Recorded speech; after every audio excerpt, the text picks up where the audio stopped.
Commissioner Roach? Here. Commissioner Haynes? Here. Commissioner Bowers? Here. Commissioner Hadden? Here. Mayor May? Here, we do have a quorum. First item is citizen comments. This is the section where we allow members of the public to address items that either are on the agenda or are not on the agenda, and we allow 5 minutes, and the city attorney, I think, usually keeps the clock. Is that correct? Yes, sir. Didn't want to give you duties that I'm not aware, but I was going to say typically the city attorney keeps up with that. So I will just look throughout the room. If someone has an item, I'll recognize you and just please be respectful. Oh, one thing I want to remind everybody is when commissioners are talking on issues, we don't allow questions at that point. So I would just remind everyone our rules of procedure are that you get your time on the citizen comment section, and then when we get into the citizen, or the commission part of the meeting, that'll be for commissioners, and we'll observe those rules. So just look around the room, and if anybody has anything, just raise your hand. Renee True is raising his, so okay, it's Renee True. Mayor, council members, I'm Renee True. I'm the chair for Franklin County CASA, which is a court-appointed special advocate. We have a budget request for you all that y'all address later in your budget sessions, and that's not why I'm here tonight. I wanted to invite you all to our gala, which is going to be a Derby Gala. We're working with Downtown Frankfort, Inc., and Lloyd's and London is the title sponsor, and we wanted to have it in downtown Frankfort, keep it in downtown Frankfort, and we are. We'll have it at the Copley Plaza Hotel, and we'd love to have you all join us. Get your table. You can get individual tickets for $60. You can get a table for $500 for 8 people. So we'd love to have you all. And I know we have some new council members, and you may not know what court-appointed special advocates do, but they have trained volunteers that represent abused and neglected kids before family court. And we serve both Franklin and Anderson County. We have about 150 kids that served in 2012. So with your all's gracious support in the county and the city and county and Anderson County, and also public fundraising, we're able to provide that kind of support. So appreciate your all's support, and hope y'all can come to the gala. Did you tell us the date? Did you? May 3rd. I'm sorry. I'm just assuming Derby Eve. That's May 3rd. It starts at 6 o'clock. And Mayor, I'll tell you what, I'll just leave a little handout. I'll save all the paper writing for you. We'll give that to you. Excuse me. There we go. Thanks. Take a lunch. Thank you. And for those that may or may not know, we thank Mr. True for his top service. He served as PVA for a number of years in Fayette County, so we thank you as well for that. I don't know why you would thank me for that. I didn't do anything down here. Thank you all very much. Thank you. Thank you as always. Good to see you. You're welcome anytime. Thank you. All right. Any other business? Step down here real quick to keep people from craning their necks. Sure. My name's Bob Hatch. I'm a long-time citizen here in Frankfort County and such. I've recently retired from state government. I'm here at this moment to just throw a few words in about the fairness ordinance or housing ordinance that may be discussed later.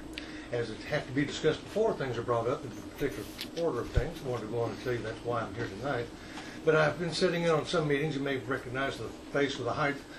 That I'm just very interested in government affairs. I'm going to be around a lot and be able to help with issues and things as they arise. Had a long time with environmental regulators in the state. So I wanted to tell you that I'm not going to go into a long speech about fair rights or housing tonight at the moment until it gets on the agenda and get to discuss that. That's what I'm here and watching. Thank you all. Thank you. Thank you so much. Anyone else? All right. Well, thank you all. And let's see.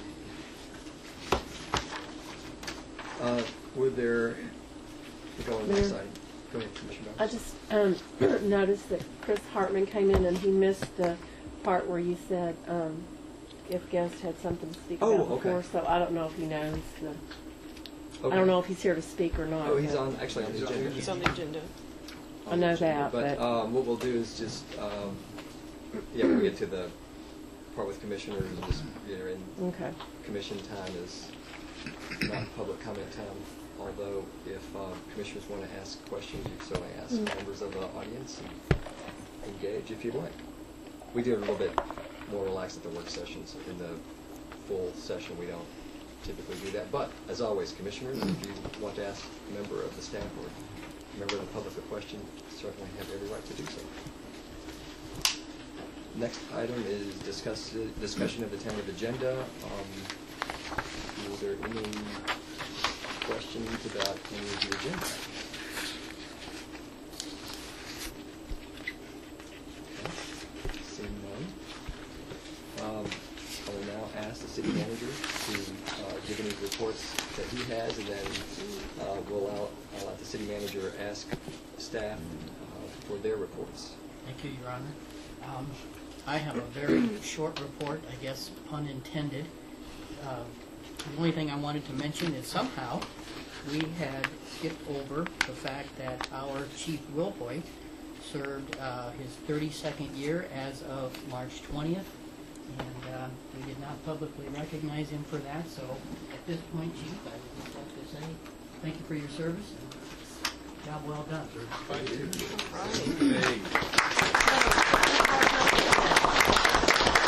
I'm old enough to know better. Thank you, Chief. With that, I think I'll just go around the room. It'd be easiest to start with Parks and Recs.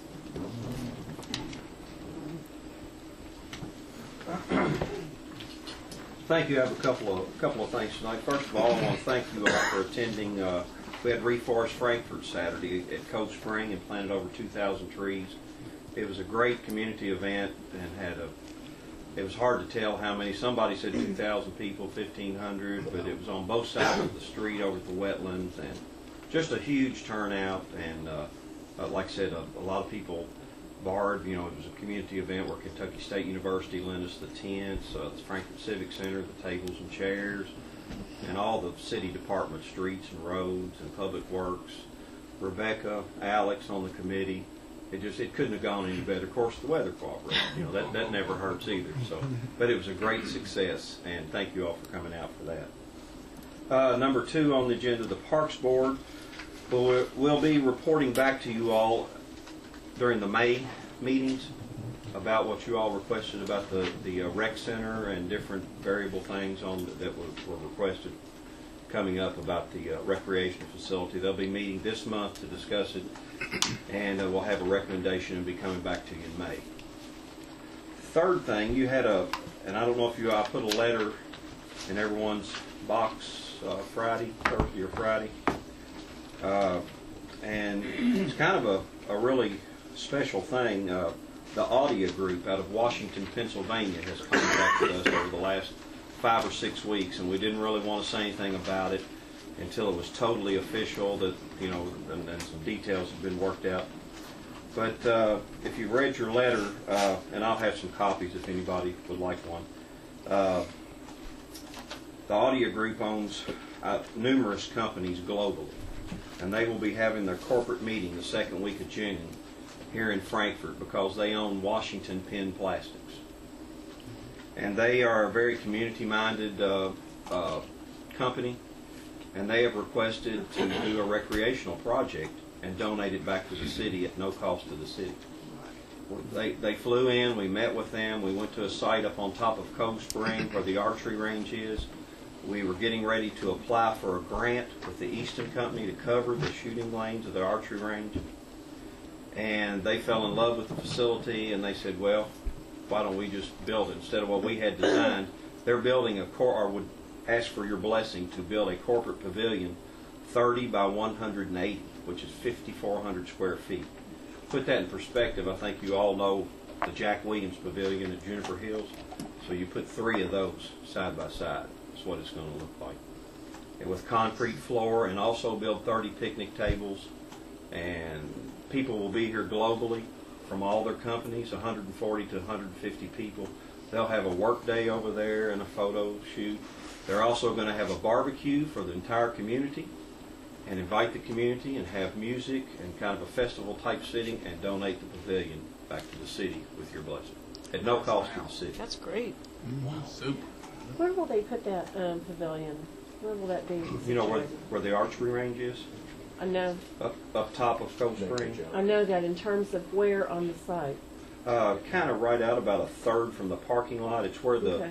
there's mulch there now where the archers So shoot. on the inside of that drive? Yes. On the inside of that? Well, it'll be on the inside of the fenced area. If you come up to the parking lot. On the inside of like the Skyline No, drive? no. The When you outside come of up, that? when the Sky Trail is the paved trail. Mhm. But if you come up to the parking lot and kind of look to your left, there's a big flat area with a fence behind it, Okay, and it'll be right in there. okay. And not only for archery, it'll be used for corporate functions, festivals, Put it back in the update. whatever, reunions. Shoot archery. So, but it was very, very gracious of them, and it was just kind of a random thing. So they sent a letter to the mayor and to you all asking for if you all would bless this project.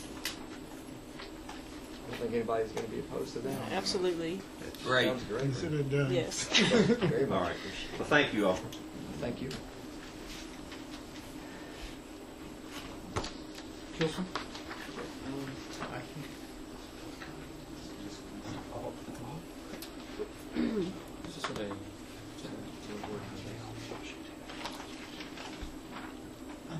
Yes, if you want to pass it out. I've been working with the IT policy and procedures, and here is the summary for it. And the document actually,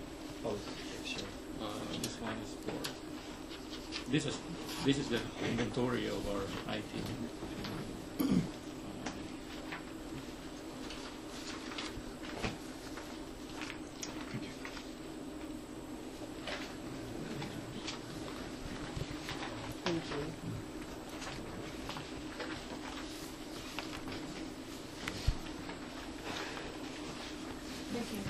Thank you.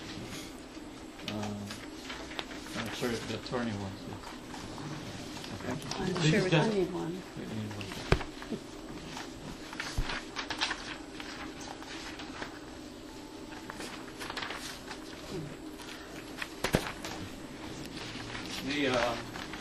This is just the table of contents, but if you're interested in reading it, this is still a document that's still in the works, and I'm gonna talk to the city manager and have it finalized. But these are the outlines of what's in here.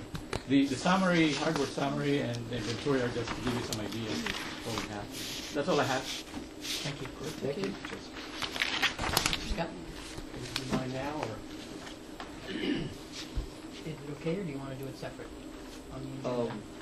Well, if it's something, why don't we come back to it, let the others go first.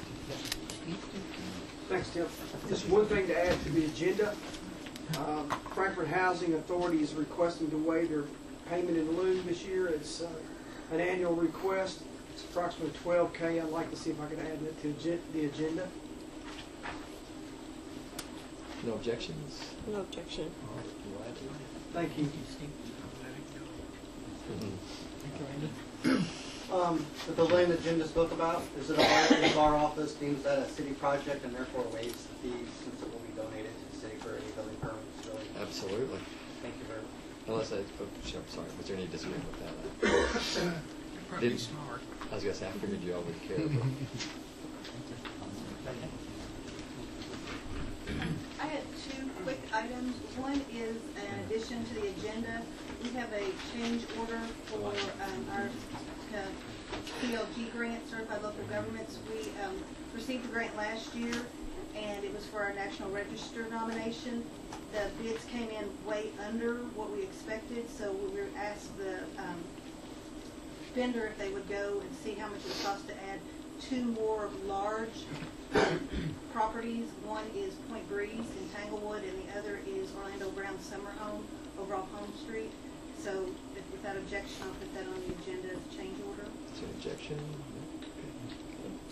The other thing is, we have coming up next week the public meetings for Greening America's Capitals, and you will be receiving information via email soon, actually tomorrow, that goes into more details, but I just wanted to pass this out.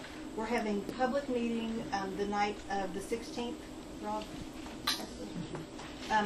And we also have some focus groups or charrettes on Tuesday the 16th. One is just for fire and police and the commission and the mayor and city managers, kind of everybody in City Hall. And it's, I believe, on the at 4 o'clock on the 16th, if you all can make it. If not, let me know, and I'll give you the list of the other charrettes that are happening, and you may be able to sit in on one of those. Yes. And after you get your information tomorrow, if you have other questions, please contact myself or Maya DeRosa or Gary Mueller, and we'll be happy to answer any of your questions. Thank you. Glenn, anything? Tom? I have two items that may fall under old business, but we'll do it now if that's okay. As far as Crestwood goes, we are in negotiations with the engineering firm that originally did those plans to update those. I don't have a final number yet. I'm hoping that with that, if we get a final number before the voting meeting, we could add that to the agenda. I would appreciate that.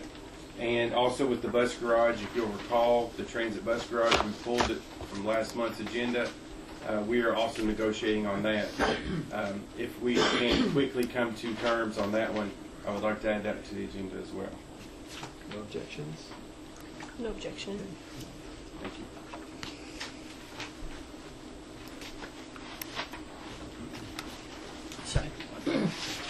Couple of things. Thank you.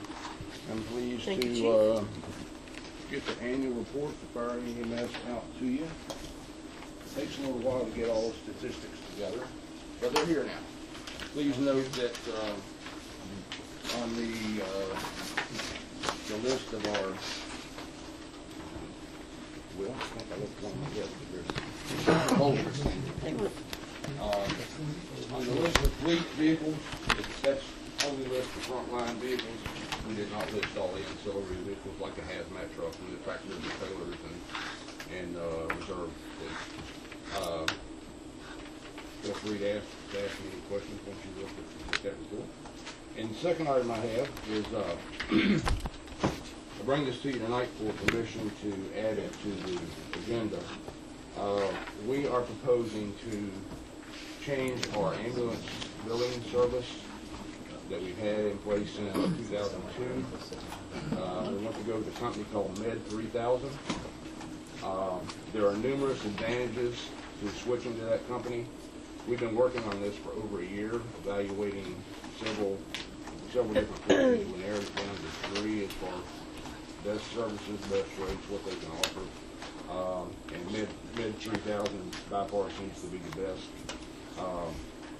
It's going to allow us to do remote charting in the field, to do actual real-time charting of patients rather than have to go to the hospital, come back to the station and complete reports.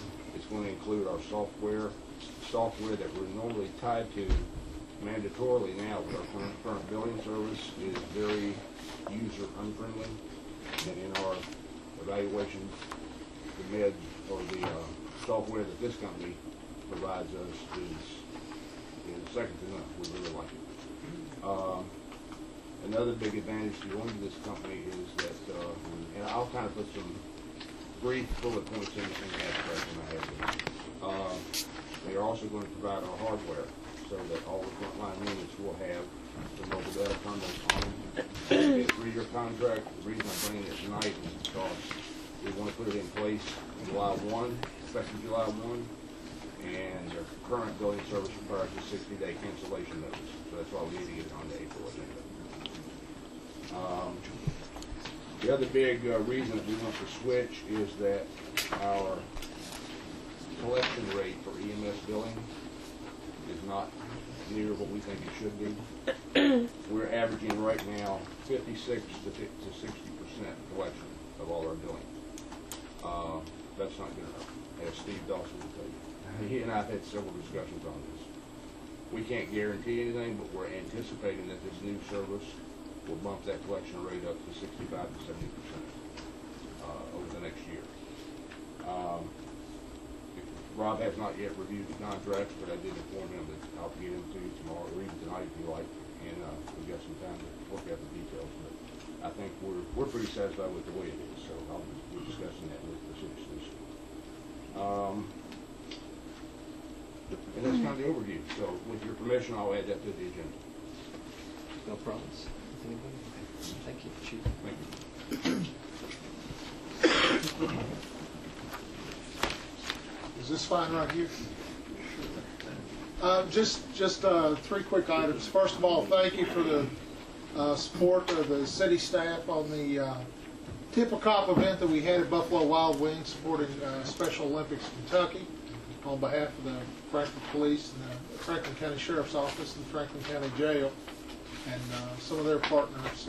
We raised a little over $3,000 to go to Special Olympics. And of course, law enforcement participates in the torch run each year, and the Frankfort Police has participated for several years. So thank you for your support on that. It was kind of a new thing for us to step out and do something like that, and we really appreciate the effort. Along the same lines, recently at the United Way annual luncheon, City of Frankfort, specifically the employees of the City of Frankfort, were recognized for increased giving this year. After actually, it's two years of increased giving, so it's credit to our employees to dig down and give to those agencies in town that need the help. So big thanks to Captain Rob Richardson, who headed up this year's campaign, and especially big thanks to all the city employees who gave. Now the last thing is, excuse me, certain staff members met with Central Parking to hear a proposal to evaluate the takeover of the on-street parking enforcement by Central Parking in the downtown business district. We currently have a contract with Central Parking to operate the Sullivan Square parking garage, and this could be part of an overall strategy to market the garage and to help turn over parking. So with the board's blessing, we need to do some more research and exploration, but this seemed to be one of the topics that we talked about in our goals and objectives session that we set, maybe looking at something like this. So with the board's blessing, we would like to investigate this further. Any objections? Thank you. Is that the staff report? Any further comments from staff? Your Honor. If you all don't object, some folks came late. I noticed some Reverend York and some other folks were at the other meeting room. Do you mind if we go back? If you all had citizen comments, because we already passed that, but since you all were here, what I did, I had Chief Slung over, and I saw some folks. I was asking to let them come over. Do you all mind if we go? In case, otherwise you won't get to say anything. And I don't know if you all came to. Did you want to say anything, or just here to listen? Are you all together, or just happen to be coming together? Just okay. Okay. Good. I would possibly want to say something, but not necessarily. Okay. Did you want to say anything? It's like under citizen comment. We that for comments in the beginning, right? We do. We call it citizen comments, and we let any citizens talk about anything. We give them 5 minutes, and then after that, that's pretty much. I primarily came to listen. Yeah. Okay. Yeah, I don't need to say anything. Yes. Okay, go ahead. If you don't mind, just state your name for the record. Stephen McBride is my name. Okay, sure. 2 weeks ago, I spoke to you about the city's policy on employees carrying weapons, and you offered a amendment to that policy. And after I read the complete amendment, I realized there was some significant flaws in that amendment, and I emailed each of you about that. It's a violation of the state's concealed carry law, and that city employees that had concealed carry licenses would have the right to do what you said no employee could do. And I wondered if you were going to address that and when you think you might get around to addressing that. That's a good Commissioner. I thought we had directed staff to get an opinion from the Attorney General. Did we not do that? I think we should do that. No, we have not been addressed to do that yet, but I Okay. will say that I provided a letter to the city manager that indicated that the provision. I got that letter. Yeah, and I got and I don't know that this gentleman has seen it. I'm sorry, I don't recall his name. Steve McBride. Right, but anyway, that indicates that we deleted the provision that prohibited city employees from carrying weapons. However, pursuant to Kentucky's statute, we still have the provision. It's an order in effect that prohibits city employees from carrying concealed weapons while they are in government buildings. And that is in accordance with the statutes. If you all want to, I think it makes a lot of sense to ask for an Attorney General's opinion if that's what the City Commission wants to do. But right now, I believe that we are in compliance with the statute. We could ask for further guidance on the issue of. I think it might just be more. Firearms. It might make you feel better if we get that Attorney General's opinion. Maybe I didn't make myself clear. I was speaking specifically about city employees and city-owned vehicles. And KRS 237110 is very clear on that. In paragraph 17, it says a private, but not a public employer may prohibit a licensee from carrying a concealed weapon in vehicles owned by that employer. That is explicitly exempting private employers, but not allowing public employers to prohibit licensees from carrying weapons in their vehicles. Your amendment does exactly what the concealed carry law says a city may not do in prohibiting your employees from carrying in city-owned vehicles. I believe our existing order, and you all should have that letter in your packet, indicates that our concealed weapons policy only prohibits city employees from having the concealed weapons in a government building. I believe that's what the letter says, and of course we, as indicated, deleted the provision which in the personnel policies which address the carrying of weapons, open carry, or in vehicles.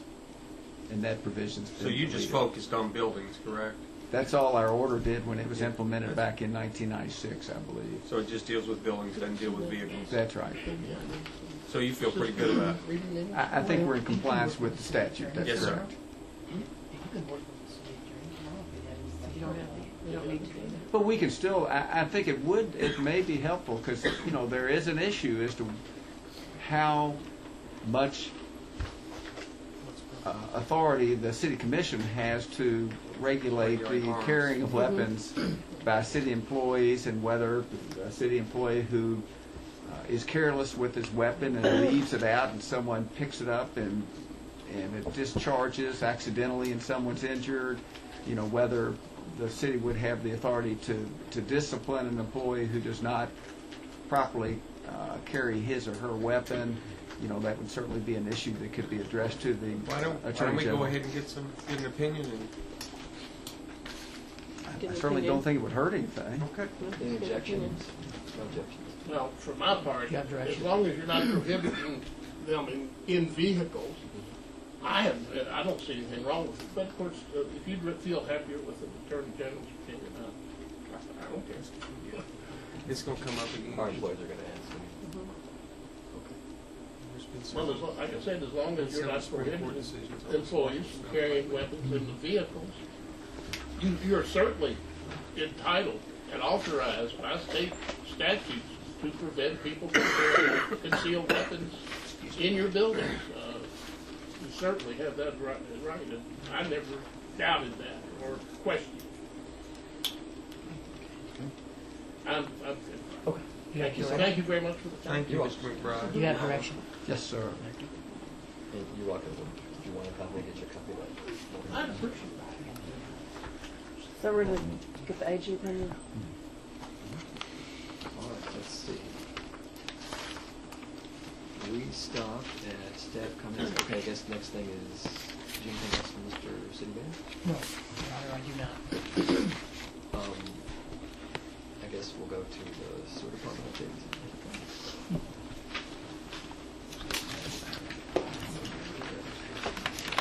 I think you all got a copy of my April 4th memo with my update. Most of it's pretty much standalone. There's only 2 items in there that I want to bring to your attention specifically, and I'll be happy to answer any questions. Item number 4 on the back, which is the community development block grant funding. That's our contract that we're trying to negotiate with QK4. We have a tentative number. We're still trying to hammer out the actual scope. Again, our goal is to get them under contract this month and actually have a design complete and through Division of Water by August 1 so that we meet the application date for the block grant funding. So you'll see those numbers as soon as we can finalize them. We're still trying to ratchet down on the scope to make sure we get everything covered. And then the second item for specific that I want to bring to your attention is number 5. I've got Mr. Hewitt here, who is more than able to answer any questions because I don't know that I can, but we'll take any questions that anybody's got regarding the issue at hand and what offer's been laid on the table by the county. I'm not sure who had their hand up first. You go first, Tommy. You go right Okay, up. Commissioner Hicks. How confident are you with the figure that's given in here, the 30,000 each way? How confident? May I will defer that. When I spoke before the commission before, I wasn't comfortable giving a number. After having a separate engineer review the plans and the estimates, I do feel confident in the number we're presenting tonight. As Mr. Scalf indicated, there was a meeting with representatives from the county and the Judicial Center project, and we do feel as though there will be a very high likelihood of funding provided by the Judicial Center project offset the additional cost to both the city and the county. Therefore, I'm comfortable, I'm comfortable requesting an additional $30,000 from both the city and the county to allow for this completion. And as I was quoted in the paper Friday, I believe this represents a worst-case scenario, and we are exploring cost savings measures as we work with Mr. Scout to complete this Rivers Spur portion of the project. And I don't intend to come back. I don't either. Thank you. Okay. Commissioner Higgins, Commissioner Roach. That was my question. But if you all are comfortable with that, I'll get with the city attorney and between him and the county attorney, have them hammer out I guess that would be what, revised? We'll call it the First Amendment. Yes. First Amendment. What about if the cost is reduced? Will we get Oh, paid yes. less? That will be, yes. Yes, it will be paid less, yes. Yes. Definitely. This would be a not to exceed number, and Mr. Hewitt and I have already talked about that. If it comes in 10% less, then all 3 parties would share equally in that cost savings, depending upon the percentage that they put up. So did we just, I read the paper and remember, did we just jump the gun on getting this in a hurry and so came up with an estimate that was wrong? I don't believe so. I believe that the Souls report had a lot to do with how much extra effort would be involved in this project. As a result of that, we have worked with Mr. Scout to come with a more shallow design that will save on excavation, save on material back in the ditch, and help protect his infrastructure. And shorten the length a little bit. And shorten the length of the project as well. So I added contingency in that first requested amount that came to 120. But as a result of utility conflicts between AT&T as well as the concern with Bill's force main, I believe that the project engineer had underestimated at the time. Okay. The county engineer has reviewed the current estimates and will serve as the project field inspector on this project, and will do everything to help reduce costs, increase efficiency for this as well as the remaining portion of the project around the block. We definitely have a vested interest. This pipe crosses one of our 24-inch force mains. Yeah. So the original design went under the force main. I have convinced CDP that we're going to go over the force main. And we believe it's doable. Yes. Okay.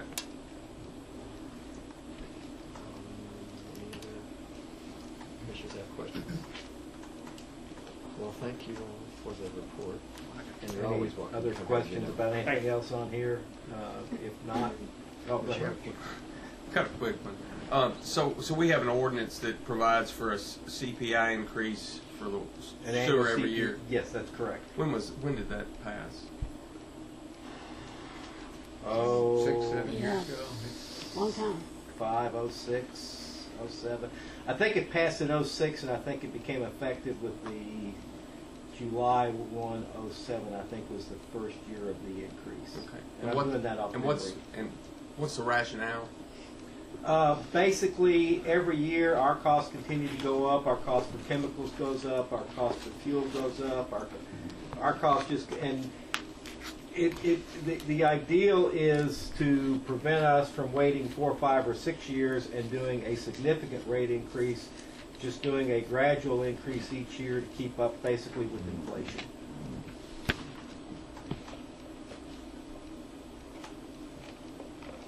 Any further? If somebody has other questions, y'all know how to reach me. Thank you. Thank you so much. Okay. Let's see. So I guess we're under old business. Members have old business that need to discuss another one on the agenda. Are we meeting on the 15th? Pardon? Are we meeting on the 15th? We are. Okay, just make sure. Yeah. What time of day? 12:30. Was that what everybody wanted to do? Yeah. With from.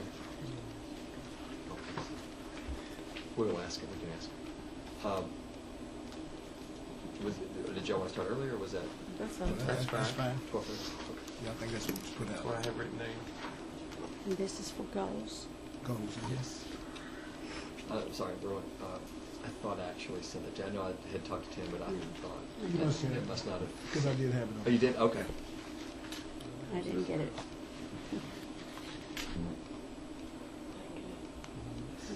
Any other old business? New business?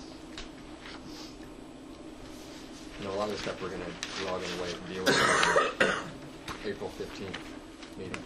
So, all right, next items.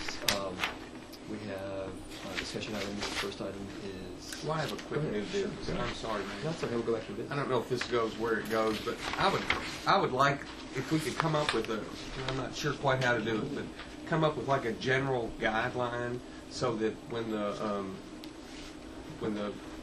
city communicates with whether it's a newspaper, a TV station, or whatever, that it goes through the city manager. I don't know how to quite do that, and I realize that's not something that would happen on every occasion, but if, let's just say, for example, if State Journal calls trash, and wanted to talk to them, I think it all should filter through the city manager. That way we're speaking with one voice. It'll lead to less confusion and problems.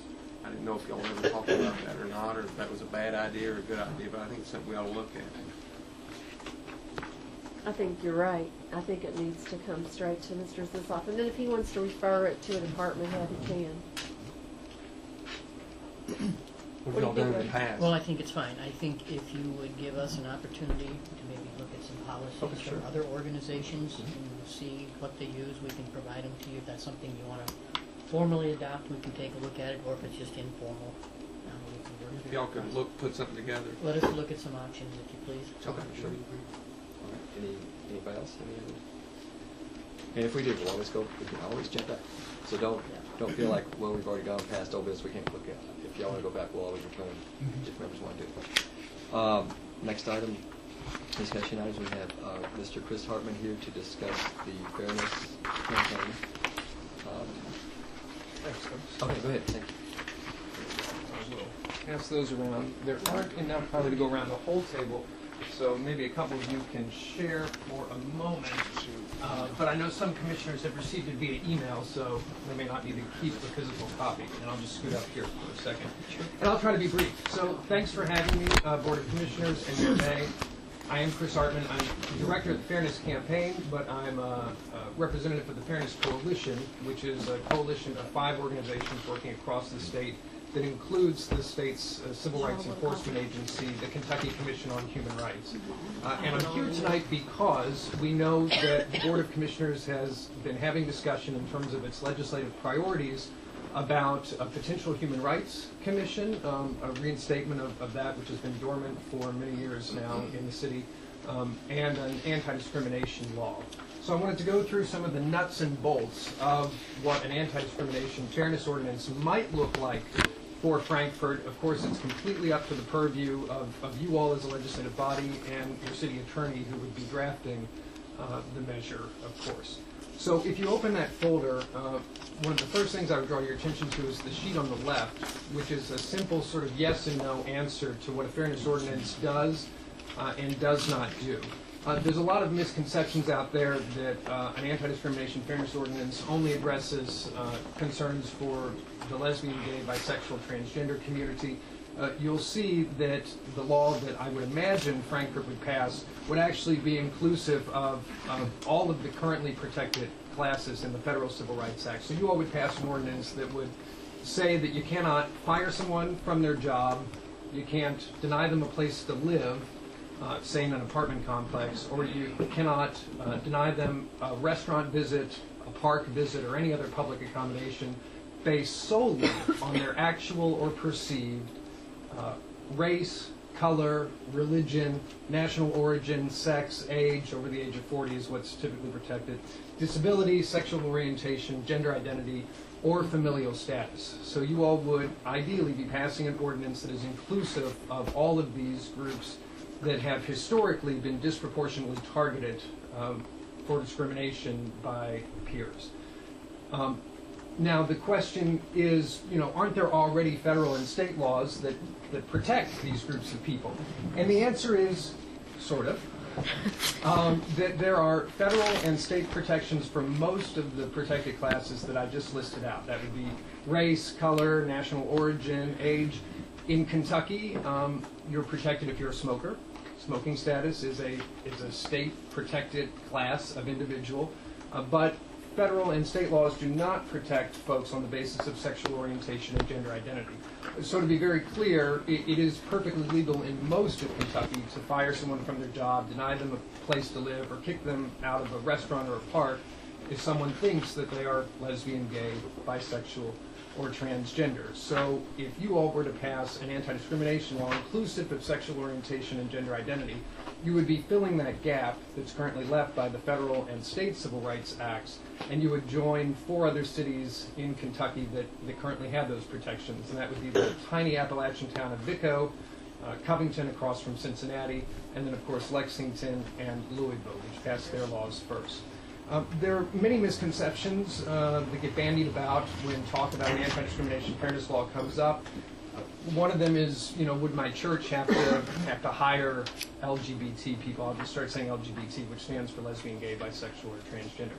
The answer is absolutely not. There are exemptions, typically, depending on how you all write your law, but there are usually exemptions for religious institutions. And that includes businesses owned and operated by a religious institution. Say you have a church that owns a thrift store that hires, 2 employees. Since it's owned and operated by a religious institution, the church has every right to discriminate as they see fit in terms of who they're hiring. That's also true for small businesses. Again, it would be dependent upon how the city of Frankfort would write the ordinance, but oftentimes it's businesses with 8 or fewer employees have the right to hire, fire as they see fit. I think in Louisville it might be 2 or fewer employees. So there is some discrepancy there. Also, that's true for housing. If you are renting a unit out of your home, you have every right to say who gets to live there and who doesn't. And again, it's based upon how you all would write your ordinance as to how many units, what's the threshold? Is it 5 units? Is it 2? Is it just if you're renting within your residence? Things like that. So these are all things that you all would get to decide should you move forward with that. And in terms of marriage, you know, LGBT marriage is prohibited by Kentucky's Constitution. It doesn't come anywhere close to addressing that. So that's really the point. And you'll see also in your folder, 83% of Kentuckians across the state, according to a 2010 survey, are in support of these anti-discrimination protections. I think everybody has seen sort of the national swing of things, that this is where the country is going, and it's sort of about who's on the cutting edge of getting there first. Into the nuts and bolts of the law, you will find on the left-hand side of your packet a fiscal impact statement for the city, because there is a very minimal fiscal impact, because what you would have to do, and here's where you would decide whether or not you're going to reinstate your Human Rights Commission, or if you want to go with some other model, which, for instance, the city of Vico has. So if you reestablish your Human Rights Commission, you would have an intake officer. So you all would appoint the Human Rights Commissioners. Sometimes it's a body of 6, sometimes 8, 9. I mean, it's arbitrary. You all would choose. You'd have an intake officer who would maybe have an email address and or a phone number, where if someone feels they've been the victim of discrimination in employment, housing, or public accommodations, they would call that individual. If it's a discrimination complaint based on race, religion, national origin, etc., you all would still want to intake that complaint, but then you could farm out the adjudication and investigation of that complaint to the Kentucky Commission on Human Rights, your state agency, and or the Equal Employment Opportunity Commission, so the federal agency. But if you were to get a complaint based on LGBT discrimination, that is something you would have to handle internally, and that's where there's a little bit of cost associated. The other model would be, if you don't have a full Human Rights Commission, you could easily appoint a volunteer liaison. You could have a volunteer position, say diversity officer or human rights officer, that you all could appoint, who could do the intake and the investigation, and then we'll get to the adjudication in just a moment. So you all can have any model. In Vico, what they did was they set up one city commissioner there to be the intake officer, and then for their adjudication, they have the whole city commission adjudicate. In a city your size, you can expect, on average, based upon what's happened in the other cities that have these ordinances, to have one complaint that you all would have to fully investigate every year. So that's approximate, and you know, these are just estimates, but approximately one complaint every year, and that would be an LGBT discrimination complaint, because you all would, the onus would be on you to investigate that. So one of those complaints every year, statistically, based upon the other cities, 1 in every 10 of those complaints has just cause. So the majority of the complaints that you're going to get are going to be unfounded. And your intake officer will be able to determine, oh, this is not covered, or really that person was fired because they were 15 minutes late to work every day, it wasn't because of discrimination. Typically, you'll just have one every decade that actually needs a full administrative hearing, and that's where the cost comes, because you're going to need to appoint probably the city manager to oversee that hearing, or you know, it could be all of you all as a body, but typically there would be a hearing officer to oversee that. You'd have to have a court stenographer, a court reporter, and all of those costs are detailed on this fiscal impact statement. Ultimately, what we're saying is that each administrative hearing costs around $3,000 for the city of Frankfort. So you would be looking to spend approximately $3,000 every 10 years, statistically. And the fiscal impact statement that you have that's been prepared by the Kentucky Commission on Human Rights lists several different funding models, whereby you don't have to put all of those costs up front. You don't have to pay all of them up front. You could start a pool of money where annually the Board of Commissioners is designating a certain pool of funds to go into the administrative hearing costs. And then, say, in 5 years, when you get your first complaint that requires an adjudication, then you have enough funds in that coffer to go ahead and investigate the complaint. There is minimal cost for the training of a hearing officer, as you'll see in there, and then it's $125 a year to keep them up to speed on what their training would be. as an intake officer and an investigator. I think that is the majority of what you need to know. A lot of times the information gets sort of blown out of proportion, but it's really just a couple of nuts and bolts that surround a fairness law. In your package, you also have the Covington model, anti-discrimination law. You also have the VICO model. The Covington model is 26 or 27 pages. The VICO model is about 3 pages total. You all, with your attendance size, might do something in between, maybe a 6 or 7 page ordinance that covers all the bases. I'd be happy to answer any questions that you may have. Okay, well, thanks for the presentation. Others have questions? I guess the only thing I have is that a fairness ordinance would just tie in with the Human Rights Commission. Not to say that we have to have a Human Rights Commission. That's right. And nor do you have to have a fairness ordinance to have a Human Rights Commission. You Right. only reinstate your Human Rights Commission to be an educational entity or whatnot. Oftentimes a city will pass an ordinance that establishes both the anti-discrimination ordinance and the Human Rights Commission in the same piece of legislation. That's not always the case.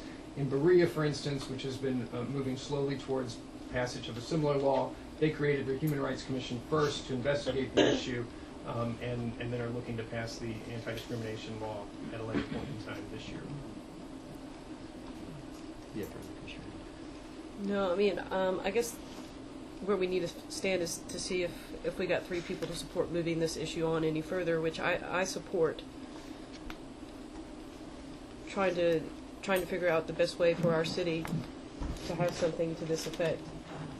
And, I don't know where everyone else stands. Either a simple yes or no is just fine.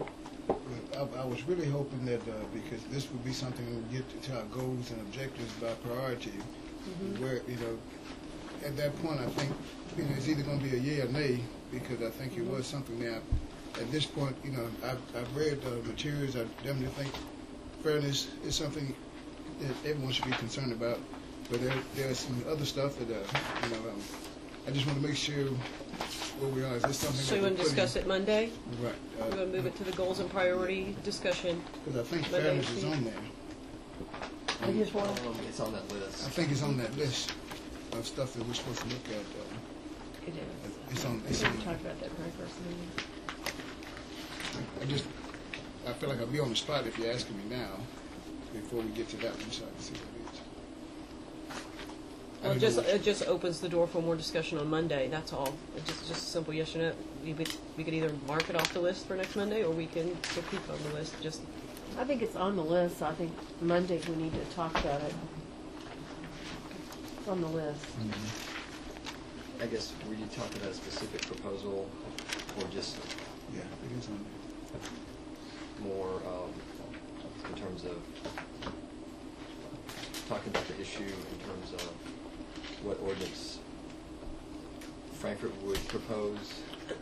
Well, one, if there's support to continue the discussion, and then from there discuss what sort of policies or ordinance that we'd want to set up. Which? Well, I'm for not going forward, but since there's 4 people that are for it to go forward, then obviously we'll discuss it on Monday. Discuss it Monday. But what I would ask is, I believe this is a lot more complicated than what has been addressed here tonight, and I understand that because he's coming here with a bias toward supporting it.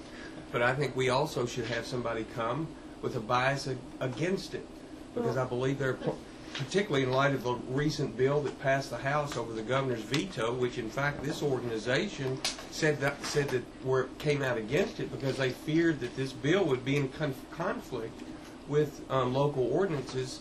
We may be in fact looking at something that conflicts with General Assembly laws. I would clarify that we did not suggest that it conflicted with local ordinances, that perhaps the law would be applied in some manner to some of the local ordinances, but not conflicted. So in no way would a local anti-discrimination law not be able to stand up with the Religious Freedom Restoration Act that you're referencing. The one that just went over the governor's veto. That's I right. believe But there there's is. governor's I believe there veto, is a potential litigation there, and that you could litigate that, particularly if it's like the T-shirt company in No, you Lexington. couldn't.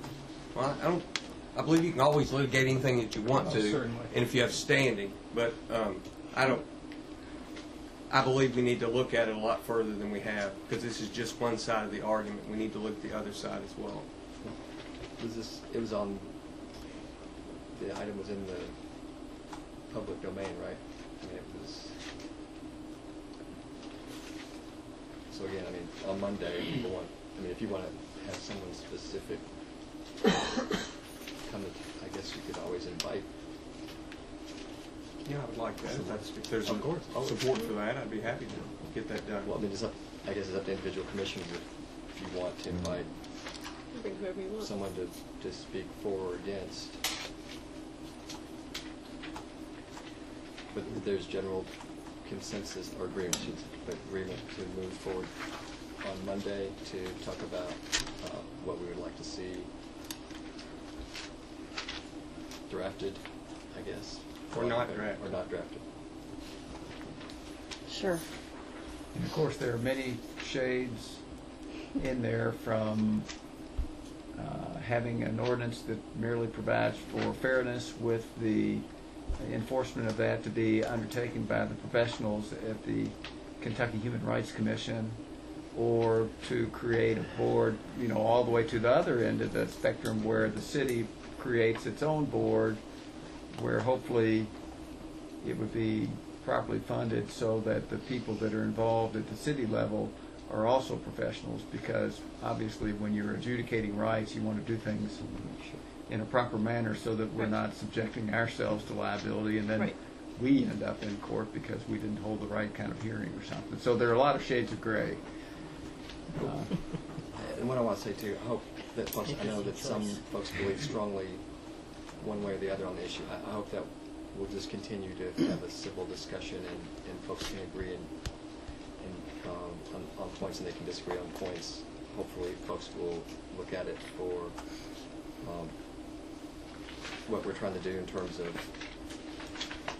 not allowing discrimination against anyone for any reason. I mean, that's what the heart of this is, and there'll be some folks that will come down on one side or the other for, I know some folks believe strongly for religious reasons, one way or the other.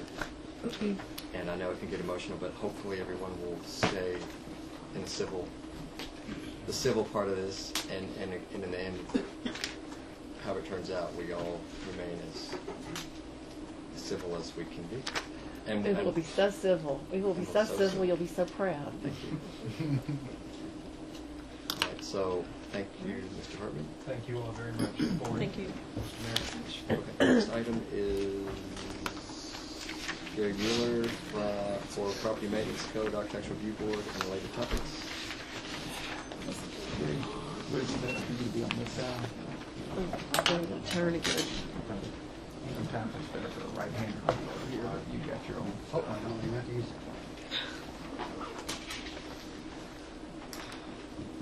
Thank you. I think this is on the agenda as a follow-up. Didn't know if one of the commissioners was going to start first, or if you just want me to do a brief overview, or probably like me to proceed. But I did make copies of there's no changes to this PowerPoint. It's the electronic version of the paper version I did last month. And, It's the same as this? Yes, sir. Yeah, I've got this in mind.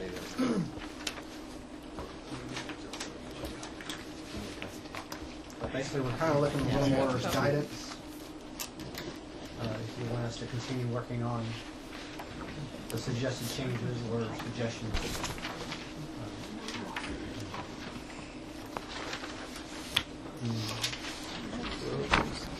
That's your copy. Last week or so, we provided copies of Article 17, the Property Maintenance Code, and the bylaw of the Architectural Review Board as well.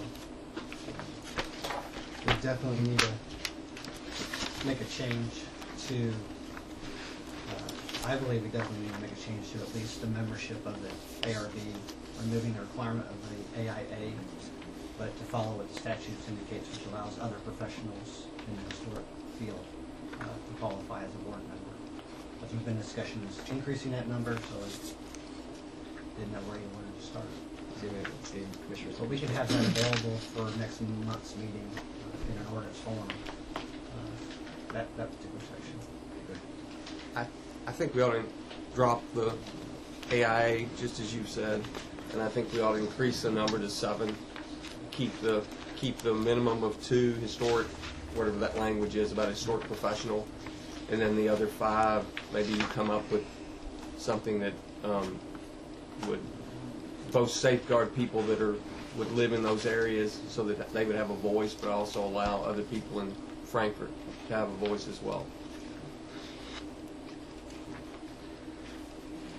And this slide starts on the Architectural Review Board section, which I thought it might be easier to start to see. And I'll just cut right to it. I for what it's worth, believe that we ought to adopt B through F of his suggestion. I think we ought to adopt them all. If I may, Your Honor. Yes, sir. My understanding is this was initiated by the commission, some potential changes, but that it would have to go through the boards, the various boards. On the process, yes. Ordinance changes of the zoning regulations goes to the Zoning Update Committee of the Planning Commission, then it goes to the Planning Commission, and then it goes to the City Commission for 2 readings. Typically, anything that affects the Architectural Review Board will be sent to them as well. Similarly, anything that would affect the Code Enforcement Board, we send it to them first, get their feel and their flavor, and then we go to the Zoning Update Committee and so on. And Your Honor, based on that process, I think the commission has initiated the discussion, but it seems appropriate then that it would follow the normal channels, that it go back through the various committees, commissions, and so forth, and then a final recommendation brought back to the commission for your ultimate review and or approval. There is a cost associated with E. If we wanted to do this, E is important. E is getting a survey, getting responses from the citizens, owners of the historic properties. There's 833 properties in the Special Capital South Frankfort neighborhood that's affected. There are 84 or 94 in the Special Historic, and I believe there's 132 in the Central Business District. If staff is to do the survey without the grant, this would qualify for a grant, have professionals come and do it.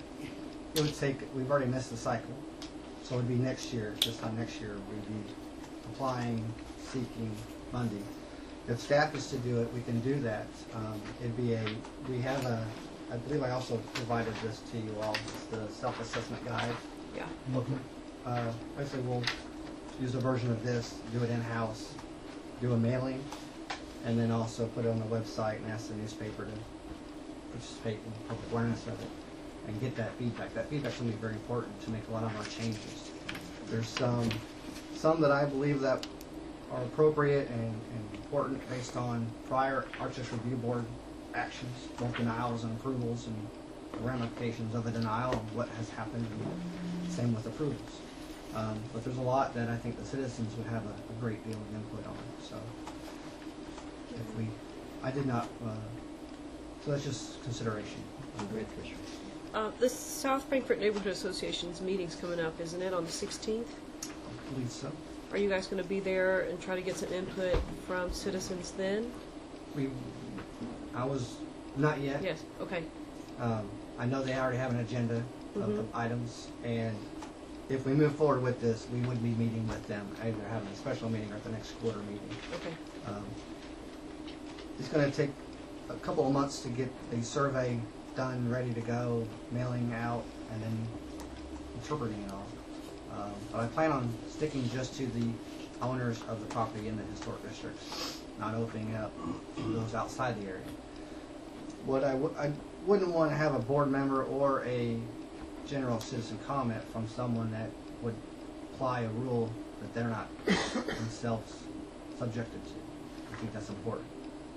I believe in community input. They can come to all the public meetings, anyone outside the area, and say what they think and feel. But as far as the survey itself, I plan on targeting just strictly the property owners. If we can hear from the tenants, that would be great. But the mail out would be based on the property valuation office information. That's the plan if we move forward with that. I'm sorry, Commissioner, do you have to? No. Okay. You might want to give everyone an idea of time frame on how long this process takes by the time it goes back and forth to the boards involved, and because those boards meet once a month typically, unless they call special meetings, which they don't do correct too regularly. You might let, sure. And if you don't have a handle on that now, based on adding the 2 months for the survey. Basically, I have an idea. And I wrote it down somewhere. I think we could have some staff suggestions to the Architects Review Board by July. If we were to do the survey, get some input, hold our own community meeting to get input, it would probably be more like September. Just being honest. On a good day, if we had an ordinance text to our zoning regulations and we knew exactly that we wanted the one word to change, it's a 6-month process. There's 1 month. The zoning update committee meets quarterly, but they will hold special meetings. Let's just say that's 1 month. The Planning Commission typically has 2 meetings, but they can expedite it and do it in 1 meeting. Again, that's 2 months. Getting it to you all for 2 readings, typically, it's 2 months. So there's 4. That doesn't include us actually writing the ordinance, advertising it, and having someone else look at it. There's some minor common sense changes that I would be happy to say this is Gary Mueller's version and start this sooner. But it's easier for the Planning Commission. It's usually easier for the public if we're going to make a lot of changes. Do it all at once so they can see really what's happening and what the true ramifications of all of it together. So how long? To be before you all, I would guesstimate January, February. Honestly, on a good. No, these things have taken over a year before sometimes. And that's working hard with staff, getting the survey done and getting it out and doing it all in the house. Having a consultant would allow us to work on other items in the city, other ordinances, but it still wouldn't really expedite that process. Actually, it probably would delay it more because it would take 2 months just to seek a RFP, get the bids, get a... Okay, so January and February 2014? Well, not to make this any longer, but if you added a G, which you and I talked a little bit about where you would sort of clean it up, the Article 17, where you sort of create a regulatory portion and a guideline portion. Can we maybe add that to the list too? Yes, that was the survey part that I'm going to tweak is make it more Frankfort based. The Heritage Council gave us an annual written report. It suggested breaking out our 3 different local districts into 3 different guides because we shouldn't treat every structure exactly the same as we do today. And that's good, and I support that. That's going to take the longest time for staff to take it out and make it visual without having the data, the software programs to automatically punch in the window. We have to hand draw a lot of it in the computer. And you're going to try to get it in 2? My goal is shooting down to 2 specific areas with minor tweaks for each district, possibly. That was the map that I showed last month. The yellow would be more administrative approvals, less actual Architects Review Board approvals. The white would be similar to what we have now, concentrating on what you see from the street, what's more in the public realm, having the more stricter guidelines, those on the sides and rear, and less, more administrative. Any and all of this, if the owner doesn't follow the rules, the laws, they'd have the option to go to Archers Review Board. But we're trying to make it a little easier. So I can tell an individual at least what the rules are without saying, I don't know what you're going to get approval on, like setbacks. Staff should be able to say what the setback is for these properties. Right now, I have to tell, they have to go to the board. So there's some simple ones like that. Guidelines. There's guidelines and then there's laws, regulatory rules. Ours are adopted as a regulatory rule. It's titled as a guideline. If you don't meet that guideline, you have to go to the Architects Review Board. Some of them ought to be guidelines. We really want you to meet this. This is the intent. This is the goal. But if you don't do it, the penalty is not going to Architects Review Board. The penalty is you don't get tax credits. And then having specific guidelines, specific requirements, mandatory functions that you have to meet. And if you don't meet, then you go to the Architects Review Board and ask them to give that discretion. It takes a lot of the subjectivity out and arbitrary decisions. It should assist in that. That would be my goal. I don't know if it'll end up that way, because obviously we have a lot of community input and a lot of public meetings to get to. But that's where I would be. That's the direction I would like us to head.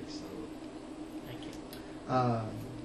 You know, Gary, you might want to mention too, there's in this process, one of the boards may kick something back. Correct. Much like our Second Street Farm Code. We went through the process, went through a committee, went to the public meetings, planning commission. They kicked the entire draft ordinance, proposed ordinance, back to the task force. Not to start anew, but to put more work on it before it comes back to them. So what do you need from us to get this going? I would like at least a consensus of 3 to say move forward and try to hit the January, February deadline, if not sooner, and allow us to do some advertising for the notices of the survey. I was going to say, does anybody even object to this? I think you're good. I will expedite number A. Is there a consensus of 3 of going from a 5-member board to a 7-member board? Sure. Yes. 1, 2. 3. Great. Then that should be able to get that done for the May's meeting. And you got in the AIA. Yes, and amending that. Absolutely. On the previous section, I need a little guidance with. The property maintenance code and code of ordinances.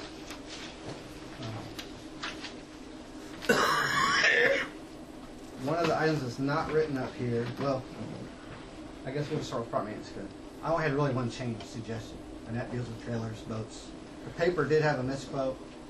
We're not going to be towing any vehicles off of private property at all, and that's not what had suggested or not suggested. We're talking about the items that private owners do tow. A trailer, a boat, a car on a trailer, whatever. A utility box. Things that are towed. If it's behind the front wall of the building, of the house, and back, my suggestion is let's just let them park it wherever they want to park it. It doesn't have to be on a paved surface. If it's at the front of the house toward the street, it has to be on a paved surface. That's the only suggestion that I can come up with as far as changing. We had 117 that I saw driving in the week of our sweep that were parked on grass. The majority of them were in the backyards. The majority of them, we knock on the door. We have to re-inspect them. We knock on the door or send them a letter, tell them to move it. They move it. We go back, take a picture. Next week, it's back. It's a repetitive cycle. Why we don't want them in the front yard is we don't want ruts. We don't want the mud. We don't want the quality of life to look like what it could look like if there were 8 cars parked in the front yard on a regular daily basis. We'd rather have a parking lot to protect that and to prevent access issues, sight vision triangle issues when they're pulling out, pulling in. So you as driving down the street know what to anticipate as well. So if we make a change, that was the one I had suggested. So I don't know what you feel. I just have a question for you, Gary. Because, somebody did call me and say it was 2 broke down cars in front of their house. It's been there, not in front of their house, in front of their neighbor's house. It's been there for several years. but it's on paved concrete. It's in front of the house. Mhm. So is that not in our bailiwick? If it has a current tag, God bless America. That's what I would say there. Unless there are no wheels and it's sitting on the concrete without wheels, it won't be enforced across the river, so we can't do much So about if it. it's not up on his tags, that's something that goes to. Then we send it to Code Enforcement Board. If it's on private property, If it's not it's in the operable, driveway. right? We, according to the county attorney's office, once it gets out of our hands, it goes to the county attorney's office for district court. And their position is clear. It's the burden of the city to determine if it's operable or not. So we have to know it's not operable without asking the owner to turn it on. Really, we can't ask them no. We've asked that. We've gone there. So basically, as long as they have the tag and the tag's current, Okay, it's allowed to stay there. The tag is not current, but the house is being rented, so it's not even the owner of the house. The owner's off. Mhm. And I just wanted to, I can actually pass it on to. If the tag is not current, we can take care of it. It'll get a current tag or it'll be moved. And we have a larger penalty if they move it from one lot to another lot to another lot. We had an owner that just shuffled Right, I heard about that one. But I don't think these two are moving. And in those is the owner's violation fine, not the car owner. I'm sorry, repeat that last thing. The way it's written, the owner of the dirt, the property, Where it says. is cited, not the owner of the vehicle. Huh. So if the tenant has a bad car, we cite the owner, not the tenant.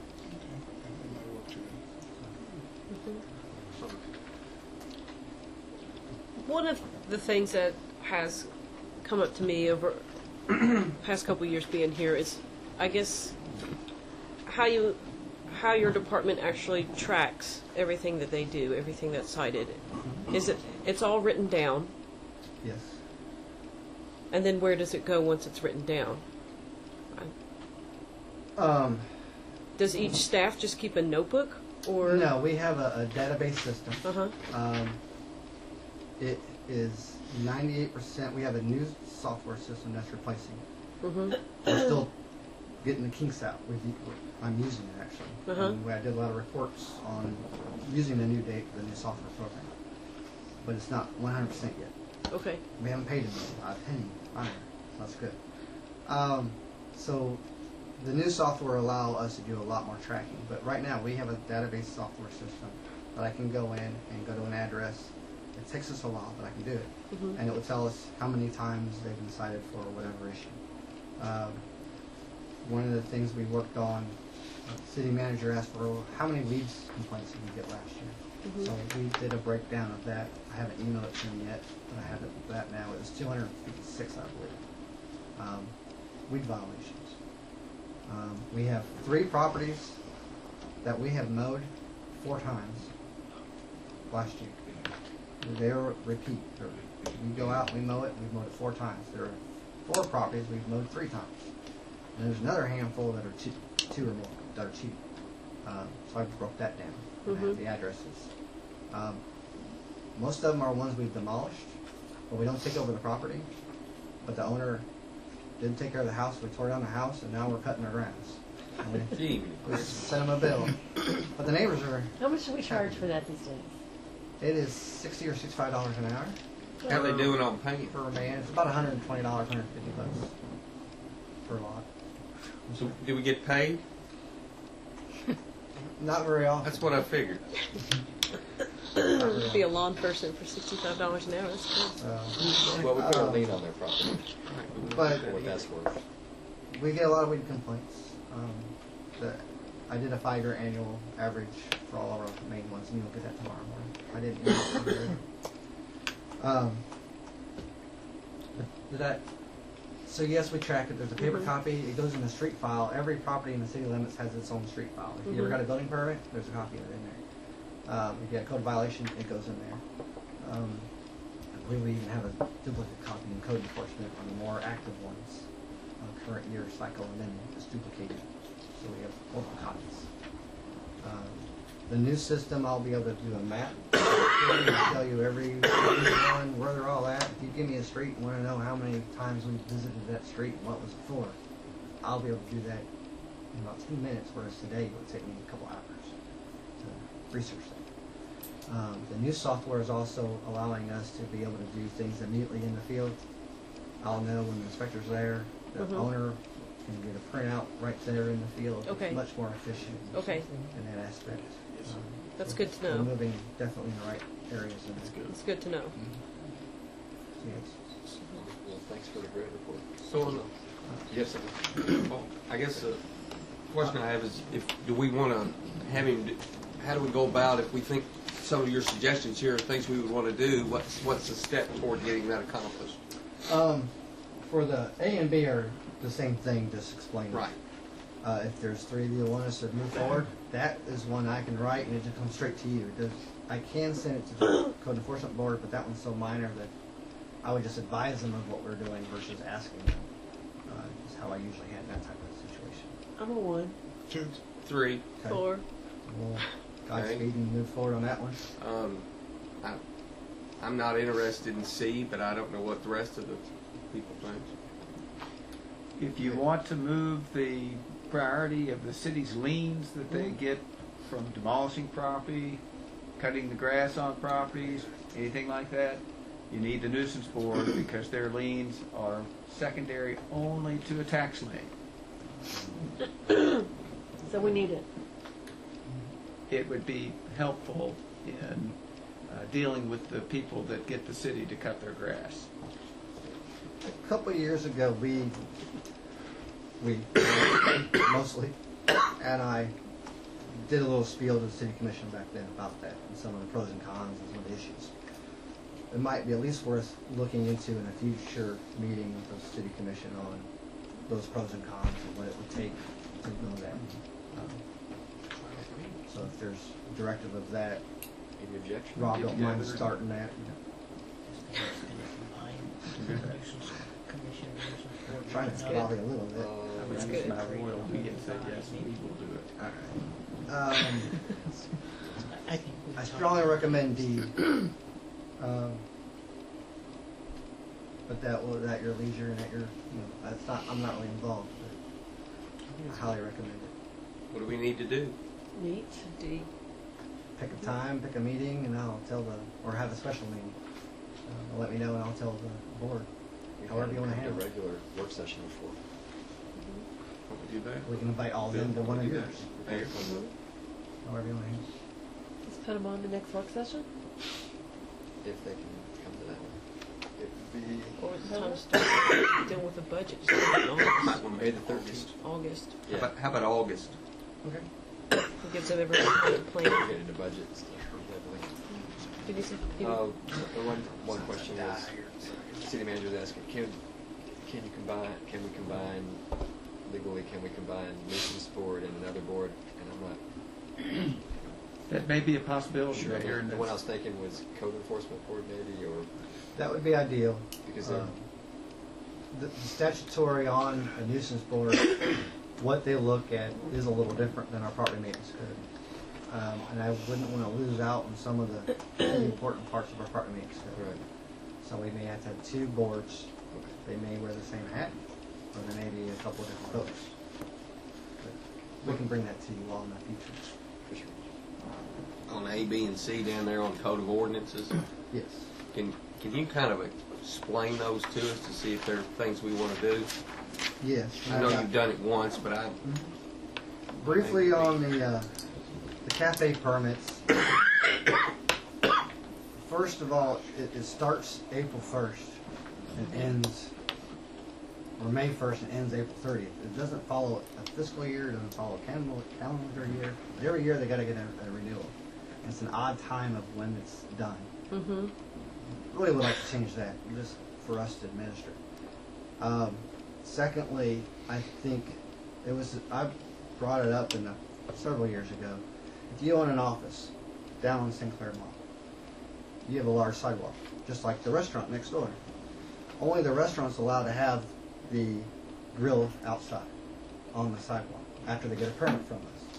But if the owner of the office space was able to sublease their sidewalk space to another restaurant, hopefully in the downtown area, however we write the ordinance is how it could be proposed, let's say it's a different business, the Dragon, or some Barney's who doesn't exist yet. They want to set up down on the mall. They'd be able to get a cafe permit through the owner on the mall. Owner now has more equity in their business by having property in downtown because they can sublease their little spot. Today it's prohibited. Can't even think about doing it. Only exceptions are during the DFI special events. Any DFI special event, there are no rules for our office. You just talk to DFI and they'll tell you where to set up and where to go, and police secures it. Does their great job, as well as Parks and Rec and cleaning up afterwards. So that was just a thought. What are the cons? The current restaurants downtown wouldn't like the competition, from what I've heard, and they wouldn't want outsiders coming in and taking away their business. That's the only cons I've heard. And again, that was 4 or 5 years ago when it was kicked around a little bit then. How would you do the inspections of the people that just come occasionally in terms of health department inspections and making sure they're serving healthy food and not untainted product? Currently, if you want like Larry's Pit Barbecue, it used to be in town. They would get an itinerant business license. I believe that was $125 or $125. We get to sign off on those. They're limited to 2 weeks at a location, and they got to go somewhere else, and they can't come back for a certain amount of time. That part's regulated by the health department, the time frames. But we have to sign off. We sign off. Staff does is we get a list of where you're going to be, where's the restrooms for the worker and the visitors, how's the electrical going to be run, is it a generator, because an extension cord is running across the parking lot. We ask for all that information. Is there going to be a tent or not? So that part's all checked off. If they get a cafe, they would have to have a cafe business license, which is a separate application that we have now. If we amend the ordinance, Seraphinians today, they have a license. They come in, they have to have a $1 million liability with the city named because they're using city property. We're covering our end. They have to prove that they have that and it's current.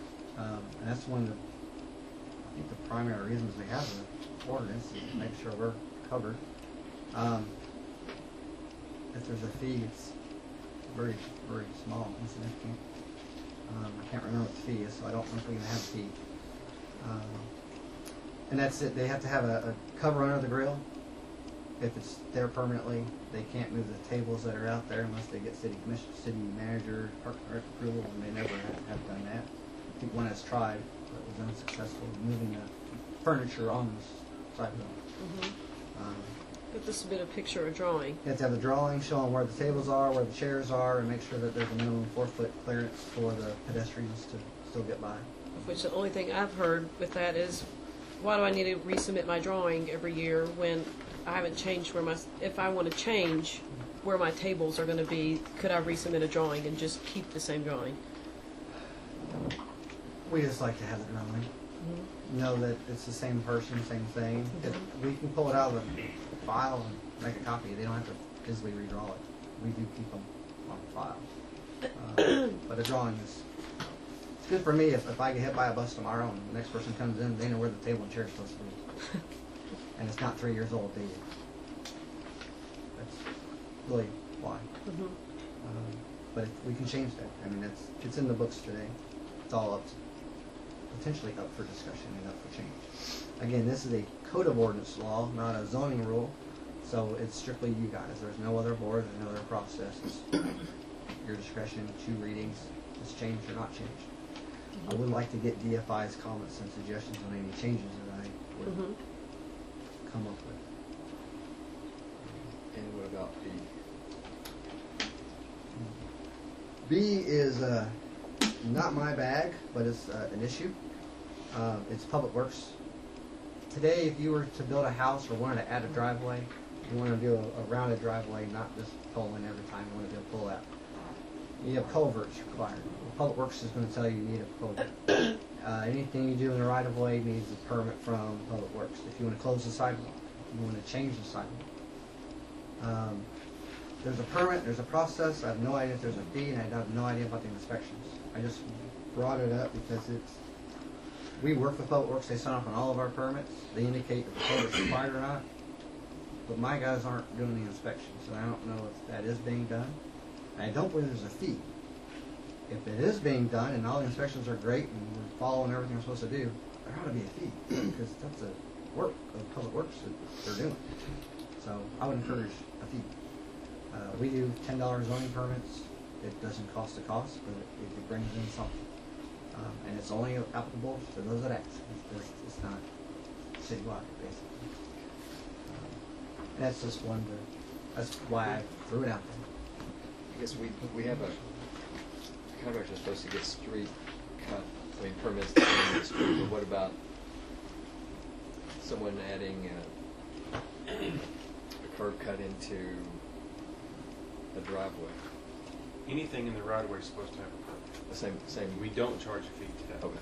So that already applies to the, I know about the street cuts, that also to a curb cut for development, of course, that would be covered, but I guess anybody that's adding a driveway.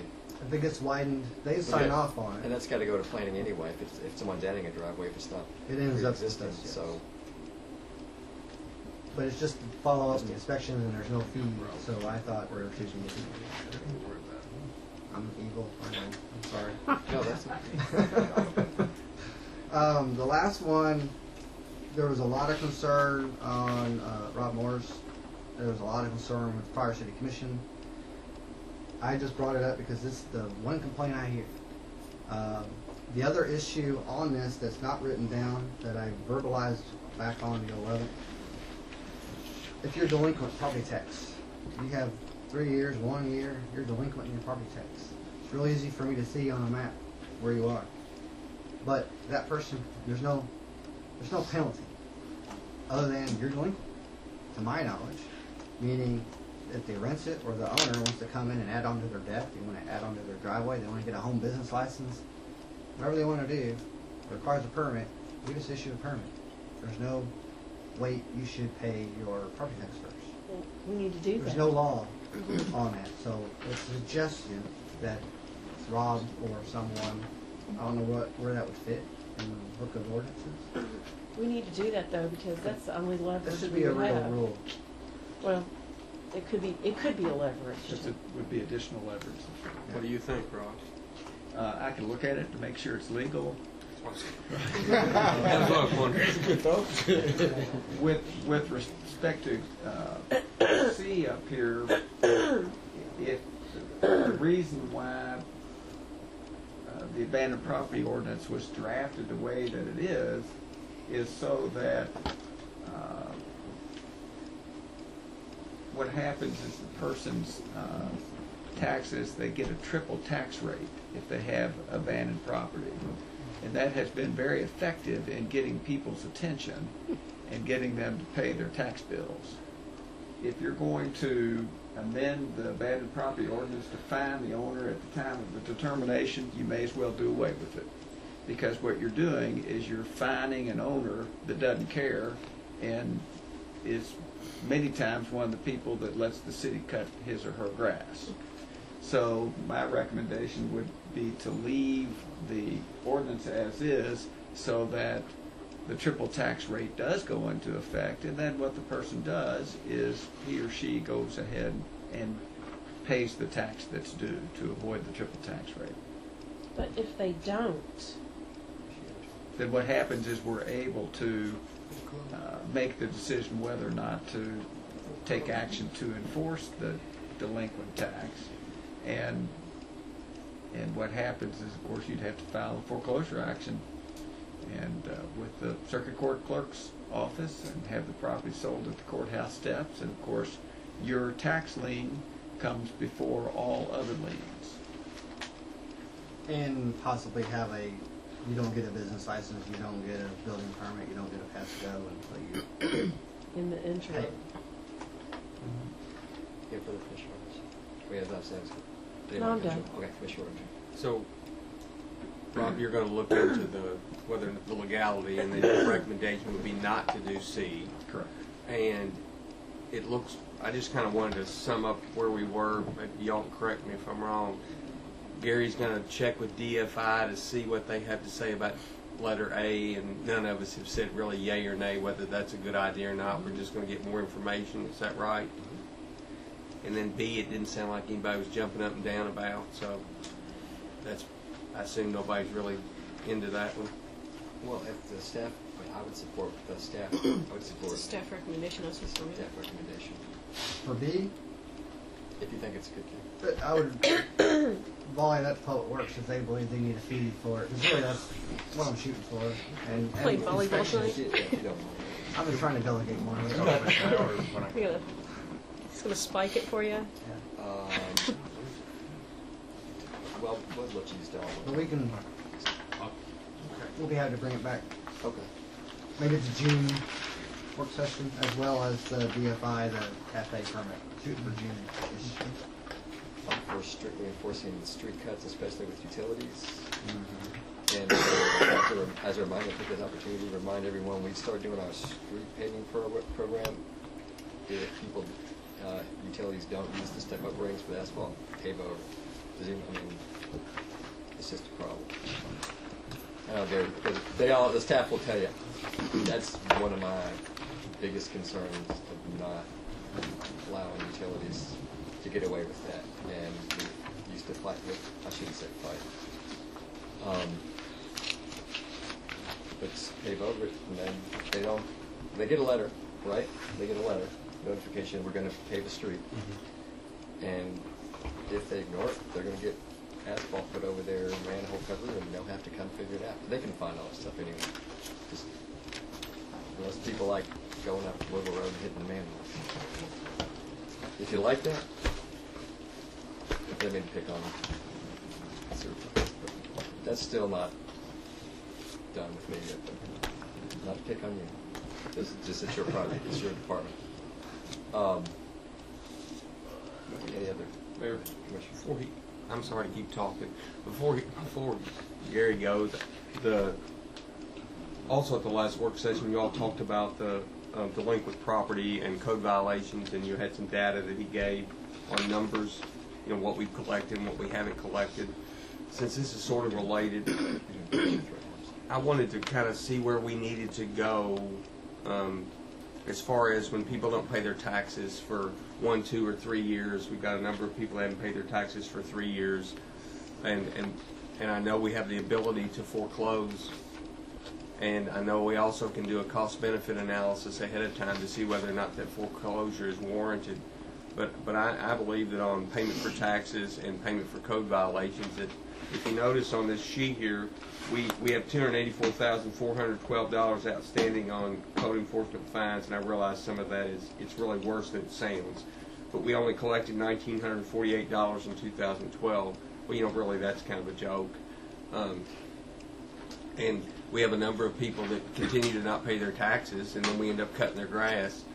So I think that on some of these people that are habitual, that are not doing what they're supposed to do, we need to start moving toward, do a cost-benefit analysis and move toward foreclosure and get our money. So how does that work, and what do we need to do?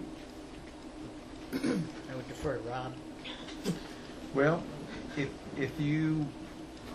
it's the wisdom of the commission, then I put together some information for the work session in May or the work session in June. We can provide some information on perhaps taking action to foreclose on 10 or 20 properties that have the highest amount of delinquent tax on them, and give you an idea of what the cost would be, and then you all can tell me whether or not you want me to move forward. 1, 2, 3.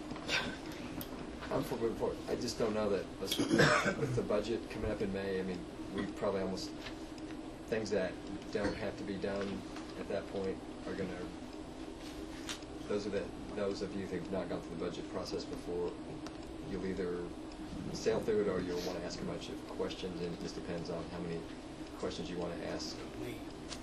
And some of those, oh, that's a good point. Some of those folks you could ask after the city manager prepares and presents the budget to us, you get a chance to look at it. And then if you had some individual questions, always encourage commissioners to get, not that you need more things to do, but if you got a bunch of detailed questions, it's probably best to let, now, this stuff may want to do it a different way. And we will certainly defer to what works best for you. I was getting ready to impose some thoughts that I hadn't discussed. I thought I shouldn't do that. I should wait and talk more, yes, privately about that. Go ahead. Mayor, I could have that in July. I mean, unless the commission may want to go ahead and do it. And I just was saying as a reminder, if the body feels like we want to move forward in May, I was just as a I'd reminder. go ahead, but that's just my personality. go I'm ahead fine as with well. whatever. We definitely need to move forward because if that's all we're doing, it is a joke. And so that's, it's not going to get any better if we don't make it a priority. And I realize the budget is going to take a lot of time up, but that's just going to be some long hours. Okay. We went ahead and took all of the property maintenance code liens, categorized them by property, so we know exactly how much each property has and how many liens. So that'll make it a lot easier. And I'm assuming you'll be given a report anyway, so if members have a lot of questions, they can ask to the city manager. I always do a lot of that. That saves me time. I feel like when I send emails or however you want to communicate, it doesn't matter, but I always think emails seem to work, and then staff can answer those when they have downtime, which they don't have a lot of downtime. That's just a thought, and I don't know, maybe you guys on the staff side don't like it. You'd rather talk to us. I always found that, for me, it seemed like it works easier if I send you guys emails. Okay. Not to suggest that everybody has to do it that way. Looks fine. All right. Thank you so much. Thank you all. Next, we have Tom Bradley from Public Works. I'm sorry, folks. Sometimes my voice just stays in my throat and doesn't project. I hope you all can hear me okay. Did the department heads ever speak to say that they want to be exclusive? They go and be on their way? The last time we would dismiss department heads that, or just after, if they didn't have anything going on after old and new business, they weren't a discussion item. You can. We would dismiss them, and I'm fine with dismissing them, do that. Me too. Okay. No objection. You're all welcome to be on your way. Unless you want Those to. that you can tell some of them are. I bet some of them want to stay. Some of them won't leave. With the exception. Let's go for it. Hey, aren't you? Thank you, guys. Not personal phone. You know who your friends are, don't you?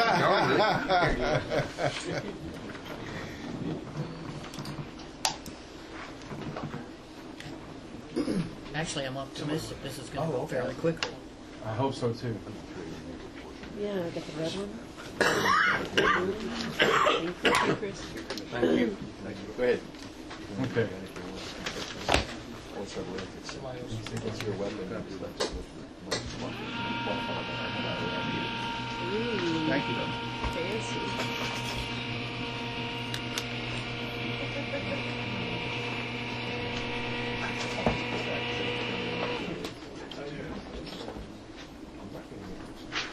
I'm sorry, go ahead. Are we ready? At the last, I guess last work session, we talked about coming up with some recommendations that we would make to tweak the solid waste ordinance that was passed last year, and I have a list of those. I'd like to go over them briefly, and if you want to discuss them, then we can. My first recommendation is to amend the ordinance to restrict the time period in which a property owner can request a change in cart size, and maybe limit this to the month immediately after when the bill goes out. Just as a frame of reference, since this program started a year and 2 months ago, we've had over 1,300 requests to change out cart size, which is 13%, and it averages out to about 4 a day. And that's taken a large amount of our staff time from our administrative aide to our GIS, our tech enforcement officer updating the database, to someone actually going out in the street, getting the old can, and bringing the new one back, or Yes, leaving the new ones. Yes, sir. Yes, sir.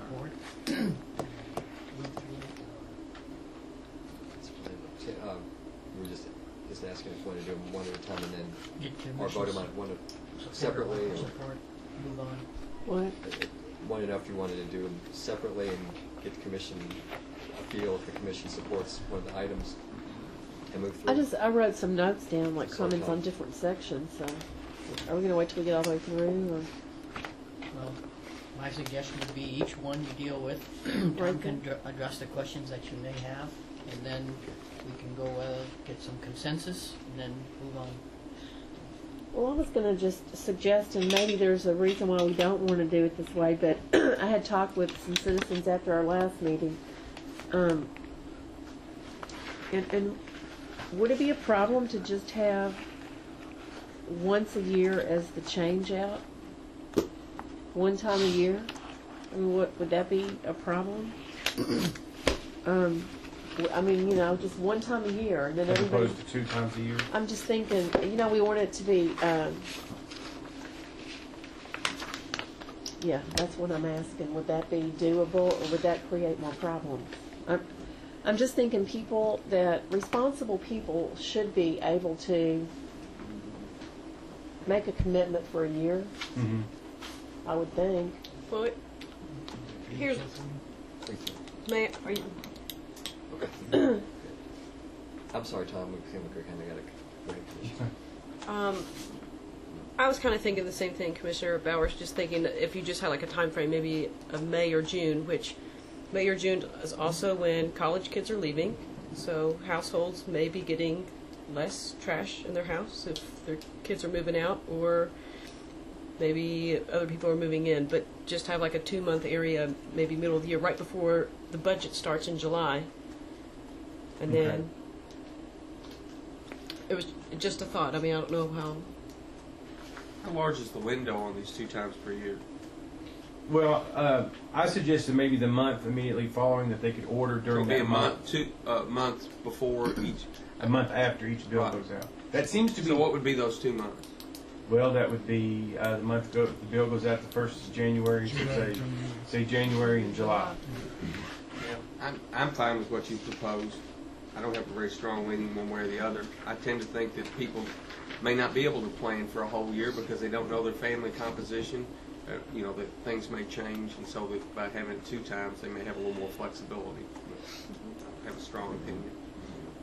If we're gonna bill twice a year, that makes sense. That would it be even better if we just did the once a year billing? We pay taxes once a year. I mean, I'm trying to look. on that. What? But that's where we were initially when we started the program once a year. Mm-hmm. But it was a strain on some of the older folks. Okay. So that's why we went to twice a year, take the strain off their budgets, because we were sending a bill out approximately, you know, right around Christmas time, right around the property tax time. So we started buying that bill. So. Oh, I brought the ordinance. For those folks on fixed income. Can you try this for a I'm year? okay with it twice a year because of the billing cycle also, just a good reminder. If we're going to stay with the twice a year billing, well, I'm fine if that's what you want to do. Let's just see it. Let's just keep it. Number 2. Okay, keeping it numbers 1, 3. I don't think anybody objects. Okay. Good discussion. So that we would just limit it to just that month. They could order it during that month. So those months. Those 2 months. Those 2 months. All right. January and July. Yes. My second recommendation is to amend the ordinance to allow the upsize charge to be waived at some time by either myself or a designee, or we could even say the city manager, provided it is advertised and available to all property owners. Waiving the upsize fee may allow residents to move to the size can that best fits their needs. I know we mentioned this during the last ordinance, and Mike pointed out that the upsize fee is actually in the ordinance, so it's not something that we can just waive. Right. Okay. But Right. we thought that at some point that might be a good idea, maybe once we change the rules, to give people a chance to upsize and not pay that fee. Just so that, the idea is that the resident has a cart that fits their needs most of the time. And that the bag is just that strange occurrence when they have more than that cart. And so they may have found that small cart doesn't fit their needs without using a lot of bags, and that upsize fee just may be another obstacle for them to change back up to the 64. And ideally, we would rather have them in the cart that they very rarely put bags out. Does anyone object to that? No. Okay. Is that something we can do? Yes. Ordinance We'll have wise? to amend the order. We would need to change the ordinance. Do you have the plan for the commission would need to plan for what to do with the excess carts, because I think right now we've got about $60,000, $70,000 of carts in the warehouse. Is that right? We have about 2,000 carts. 2,000. So yeah. That's, So the commission would need to figure out, and that takes storage space, manpower, so. and switching out. And what to do with the carts that they switch to. I mean, the one they return. Yeah. We need this wrong.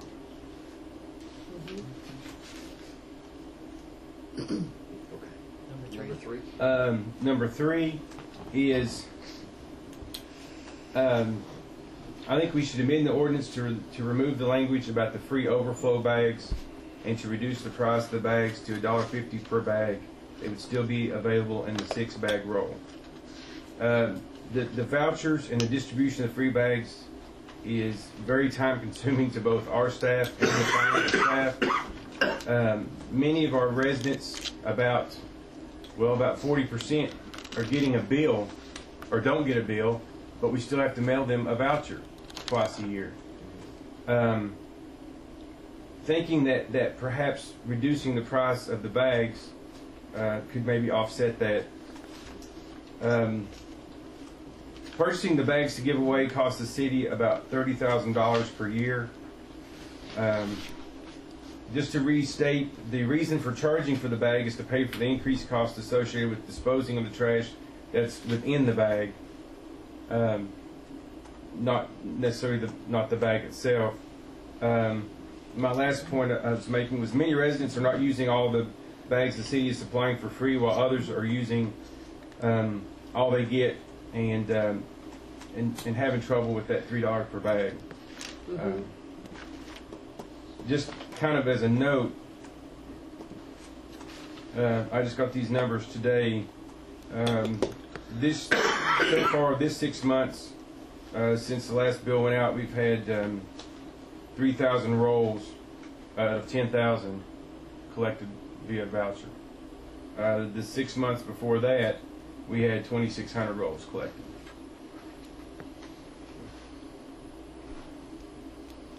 What do y'all feel? What's the majority feel on this? I'd like to see us get out of the bag business. I don't know if this does it. You want us out totally or just out of the free? Eventually. It just seems like I know at this point we probably can't, since we made that part of the, part of the package, but you say it's very manpower intensive. And The way you I've have got bags at home, I'm sorry, that I don't even use, but I got the voucher, so I help out other people.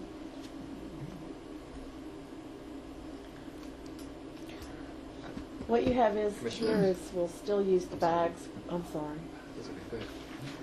We'll still use the bags, but we won't be giving away the vouchers. They'll be purchasing the bags at a reduced cost. Right. Those who need to use bags Overflow can bags. purchase them at a reduced cost than what they're available now, but then there won't be the additional expense of The purchasing. voucher. Yeah, and sending out the vouchers and that. So city time is saved in Yes. that way. Okay. Would Then you I would- agree, Steve? Oh, yeah.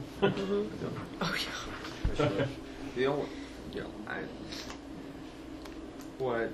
on most of these, it's hard to know what the right thing is because none of them sound always so good. But The only thing I have here is, I think $1.50 is a little high, but I'd rather go with $1. I have the same note. I would too. But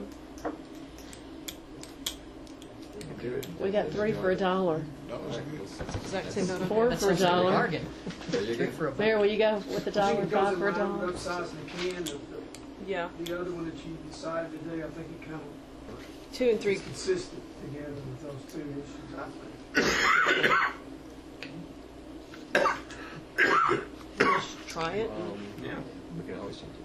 It's always, and I think when this got passed, it was always understood, I mean, that it was, anytime we do an ordinance of this magnitude, everyone knows it's going to have to, it's going to change. There's things that have been passed many years that we're still working on. I mean, think about the recycling. We're still making changes to that after 20 years? 21?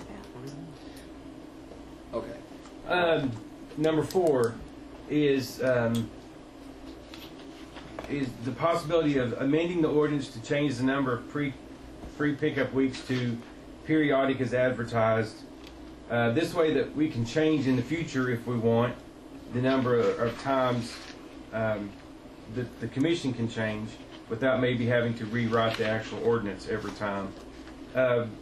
Some of the commissioners have expressed interest in going to once a month.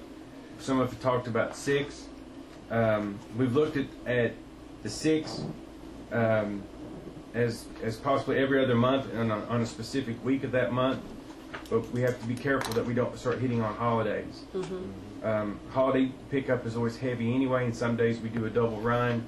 If everyone's off on Friday for Christmas, then they'll come in on Tuesday and do a double run, and then we don't want a free week on top of a double run. And my personal recommendation, and I think that of our department, is that we keep it to the 4 times per year. We just do a better job about advertising it and try to making it consistently the same 4 weeks a year. My reason for saying that is the free weeks become very labor intensive, and as we move further towards an automated program, which we feel like is where our true cost savings comes in on this, those free weekends that often are counterproductive. We're moving towards trucks with the arm that picks up the cart and one man on the truck, and if we have to roll back and bring in extra personnel too often, then it kind of defeats the purpose of the program. And we're getting less inmate labor now than we ever have before. Can I ask a question? Why are we getting less inmate labor? What's the deal there? Well, first off, a couple years ago they closed one of the jails, so the state absorbs so much of those inmates that they get priority. And secondly, there was a KRS or something that was passed. Decriminalization of Yes. Minor offenses. We're not putting as many people in jail for the types of things that we did before. So our labor pool has been reduced. Well, Mayor, I was just hoping that we could go to once a month, and I guess the labor-intensive thing, if we were to go to once a month, say, pick a week, the 4th week of every month, or the 3rd week, or whatever, well, I like the idea of, what do you have in here?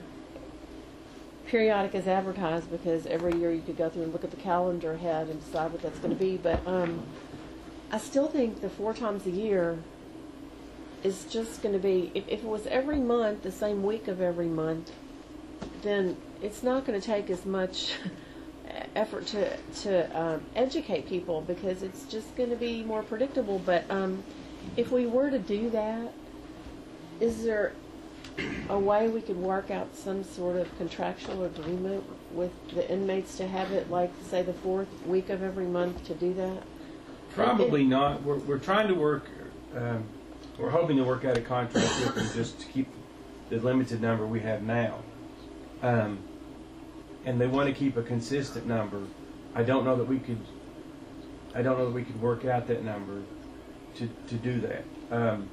The other thing that is in my mind is those trucks, the automated trucks, which we're slowly moving towards, but they don't rear load, so you can't just pick up everything and throw it in the back of it. They load from the top with the arm. So on those occasions, we'll still have a couple rear loaders that we'll keep just for the tight areas, but it makes it more difficult to have that many trucks out there and just loading it, putting it in something and dumping it in the top versus the rear loaders. But that's the purpose of automation, is that you don't need that labor force. Well, can I just interject here and say that within the past few weeks, I've seen those things don't work so well. They left trash in the middle of the street that I don't know who finally picked up after several days. It just laid there. It didn't empty everything out of my can. The can was still half full of trash. So You have a 32? I have the small can. Those can be, if you pack. Well, I only put like little Yeah. bags in there, but it for some reason got hung up coming out.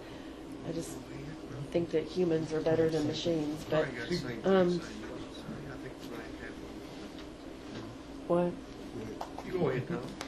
I'll go after you. Well, I read your recommendation, and I don't think I think one is too often. 4 might not be enough. So I was kind of looking at the people I was talking to. They were saying that this past one, April, some of them didn't know about it, but I bit the bullet. I told them I didn't tell them that it was on. If they looked at cable 10, they would have seen that when the pickup was. And I don't know, was it in the newspaper? Or? It wasn't beforehand. That was something that we dismissed. We had it written, it just didn't get sent in. Okay, because I think that's the key thing of where I get the complaints is that they didn't know. Yeah. And especially when we have springtime coming up, followed by the summertime. I personally would have been okay with it 4 times a year because I don't clean out that often. But I know there are some people that, they might need it more often. I'm sorry. I'm just trying to look at reasonable costs for what we're trying to get. It has to be routine. It has to, it has to happen at the same time. Right. So that everybody can plan those things out and get rid of this stuff. Because if they don't, it's going to sit on people's porches. They need to be gone. Yeah. You can kind of tie everything together. And codes are writing up somebody for having certain things. They know they got a date coming up. It gets gone. So I was looking at your recommendation, and I had no problem with it. But I know that some people might want to get. We've talked about even using the message boards.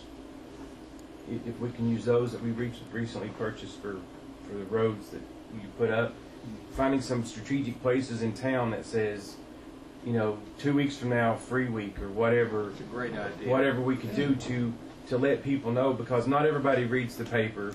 No offense. Not everybody watches cable 10. Not everybody looks at the website. How do you get to everybody? And that kind of brings me to my 5th point here. Is Did you have a question? Go ahead. We'll talk about it. I understand the costs and that it's an added cost if we do more than 4 weeks.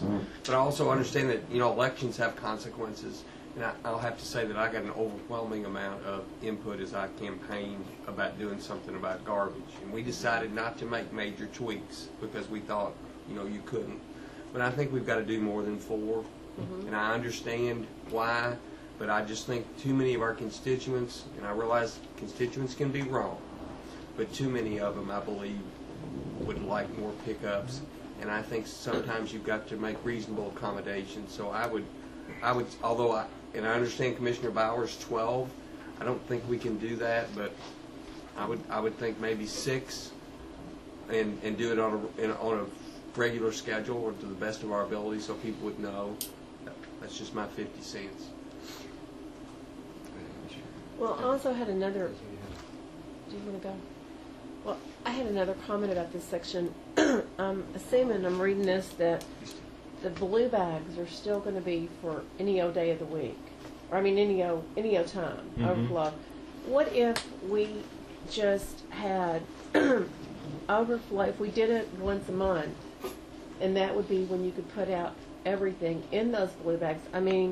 This commission, I see Katie shaking her head now, Commissioner, but this commission before us really wanted to increase recycling, which they did. So if we're having the free bags go out whenever, and then where people are purchasing their own bags for those designated dates, are we not kind of sending a double message there? Could we not like have those bags that are purchased for $1 each be the only bags that get picked up? But it's once every month, and yes, we can do it if we so choose because they did it before we got here. I just think it could be more regular, and at the same time, we would not undo the increase in recycling that's been done if we went with those bags. And those are what we pick up on those free days that happen 12 times a year, and the public knows when it's going to happen, and they're paying $1 a bag. I think that the recycling would stay at the level it is rather than, I think that, what? No, I'm sorry. Oh. And in case, I'm sorry, Commissioner, because the next one you threw. I mean, that's just my suggestion, that it's once a month and that the blue bags, which you call the overflow bags, are the bags that we pick up on those days, and that on those days, that 1 week a month is when we have extra men on the truck, and I think there needs to be an extra man on the truck anyway, because I think when trash is left in the middle of the street, that's not something, and I just watched it to see how long it would lie there, and it lay there for several days, but because the machine can't do anything about that. May I? Are you done? I can't get your permission, but he can. No, it's okay. I was asking if you were done. Yes, I am. Overflow bags are to be used on weeks that aren't free pickup.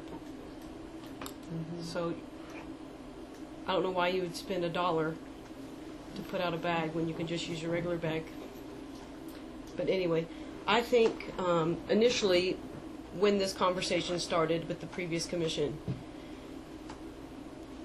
I wanted the idea of trying to set up once a month, the last week of every month, be a free collection. I thought it would be beneficial for all the apartments that we have people who move out overnight, that property owners would be able to say, okay, the last week of every month, my apartment's ready on the 1st to be rented. I understand from your department side that 12 months isn't the most feasible thing to do, and the fact that it kind of takes away from the idea of pay-as-you-throw. I, like Robert, or should I say Commissioner Roach, I shouldn't call you Robert. That's fine.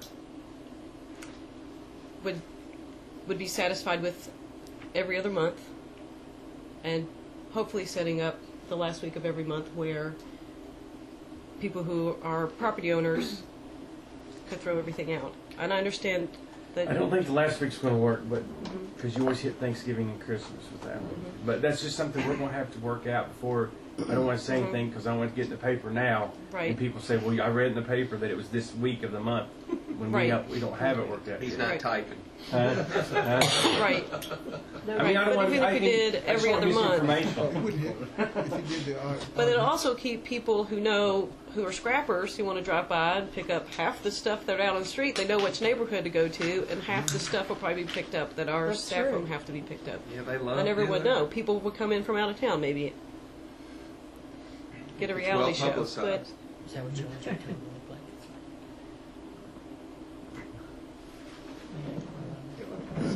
When she's through, you through. yeah, I just think that consistency is always good for all citizens. And as consistent as we can make this program would be well.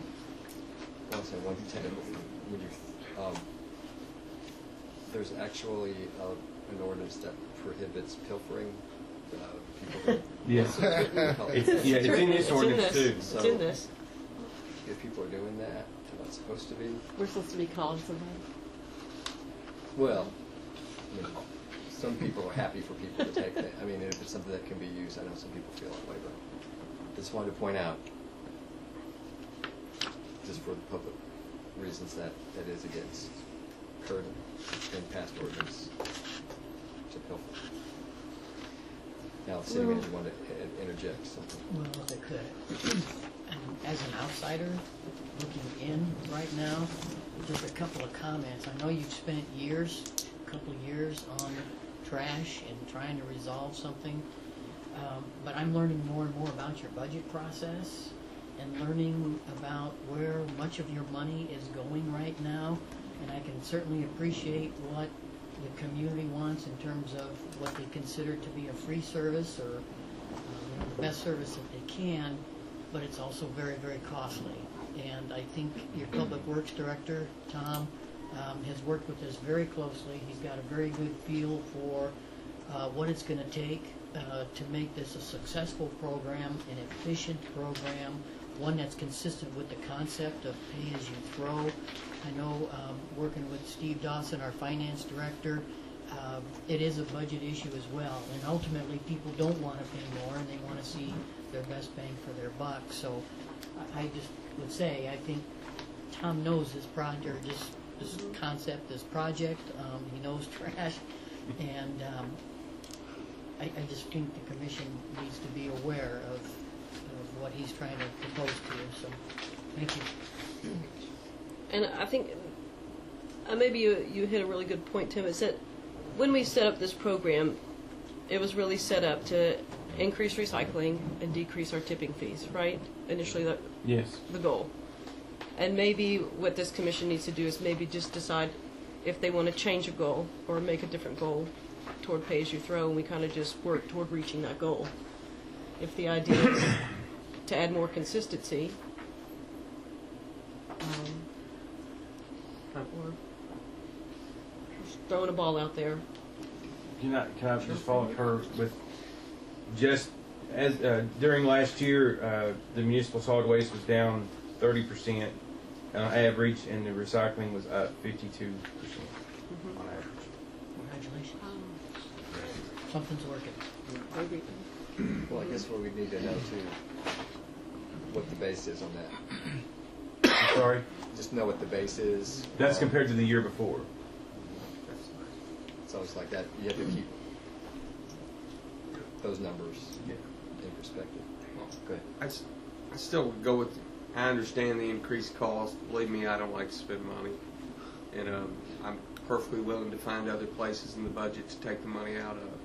But I believe that we do need 6 as a minimum. I think it's something that we need to give for the citizens. And remember, the citizens, up until we started charging a fee for garbage, hadn't ever paid for garbage. They paid it in it as a part of their property tax or their occupational taxes. Is that correct? Mm-hmm. See, and so, and I understand there are hosts of services that we charge for, and hosts of services that we don't charge for. I just think that we can go to 6 and reasonably figure this thing out. And I'm confident that Tom can come up with something that'll work. I do realize it will cost a little more money. I don't think there's any question about it. It costs more to have 6 than it does to have 4.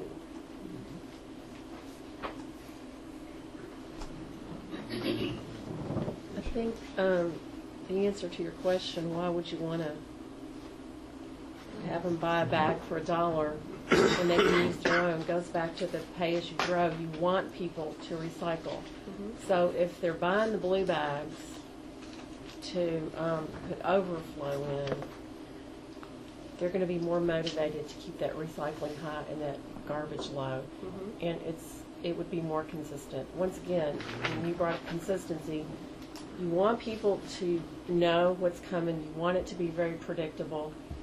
So you can throw a blue bag out any week of the month, but on a particular week, which is 6 times a year or 4 times a year, whatever, you can throw black, white, brown, any color bag out.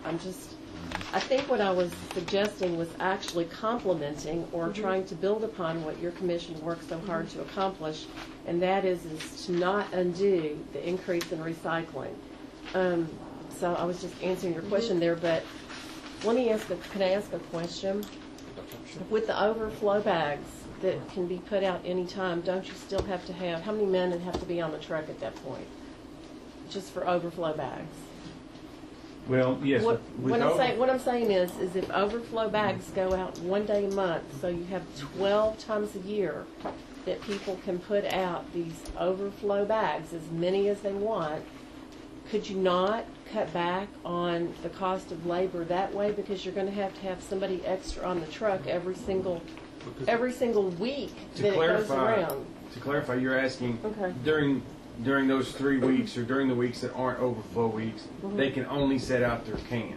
Okay. Is that what you're saying? I'm saying what I'm recommending is that one, if we forget the 6 just for a minute. Oh, that's all right. Or even if we're going with 6. But if it's once a month, every Mhm. single month, is when you can put out overflow bags, plural, as many as you need. But there are city bags. Then could you not then get by with fewer people having to work the rest of the 3 months? In other words, the rest of the 3 weeks in a month. I'm going to try to understand what you're asking. Okay. You're saying that during those 3 weeks, the residents only set out the cans, and during that 4th free week, that's when they put out overflow in our bags. Wouldn't that cut back on your labor? Because it's predictable. It's predictable for you. It's predictable for the citizens. And it's consistent with the goals of the former commission, and that is to keep recycling up.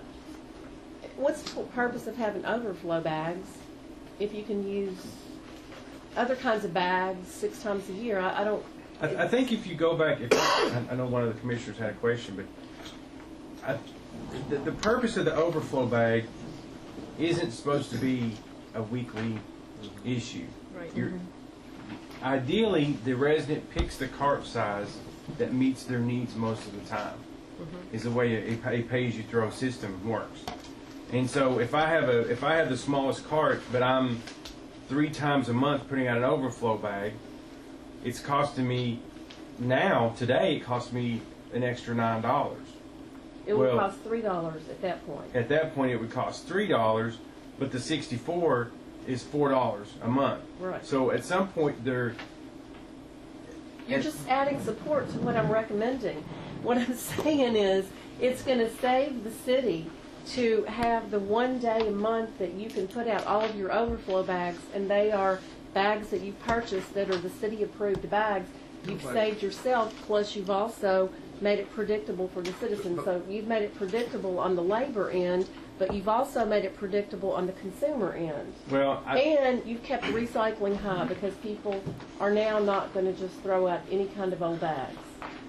But that's just my recommendation. But, I'm going to quit recommending now, but it makes sense to me from the labor end and the consumer end. And it's just, if you're talking about this bag is overflow and use any other bag 6 times a year, whatever, it's still more confusion.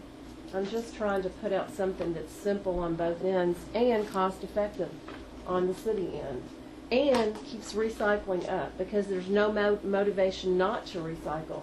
The motivation to recycle is still there because you're purchasing the city approved bags to put your overflow out, but the overflow is predictable. It happens 1 time a month, and people can plan for that.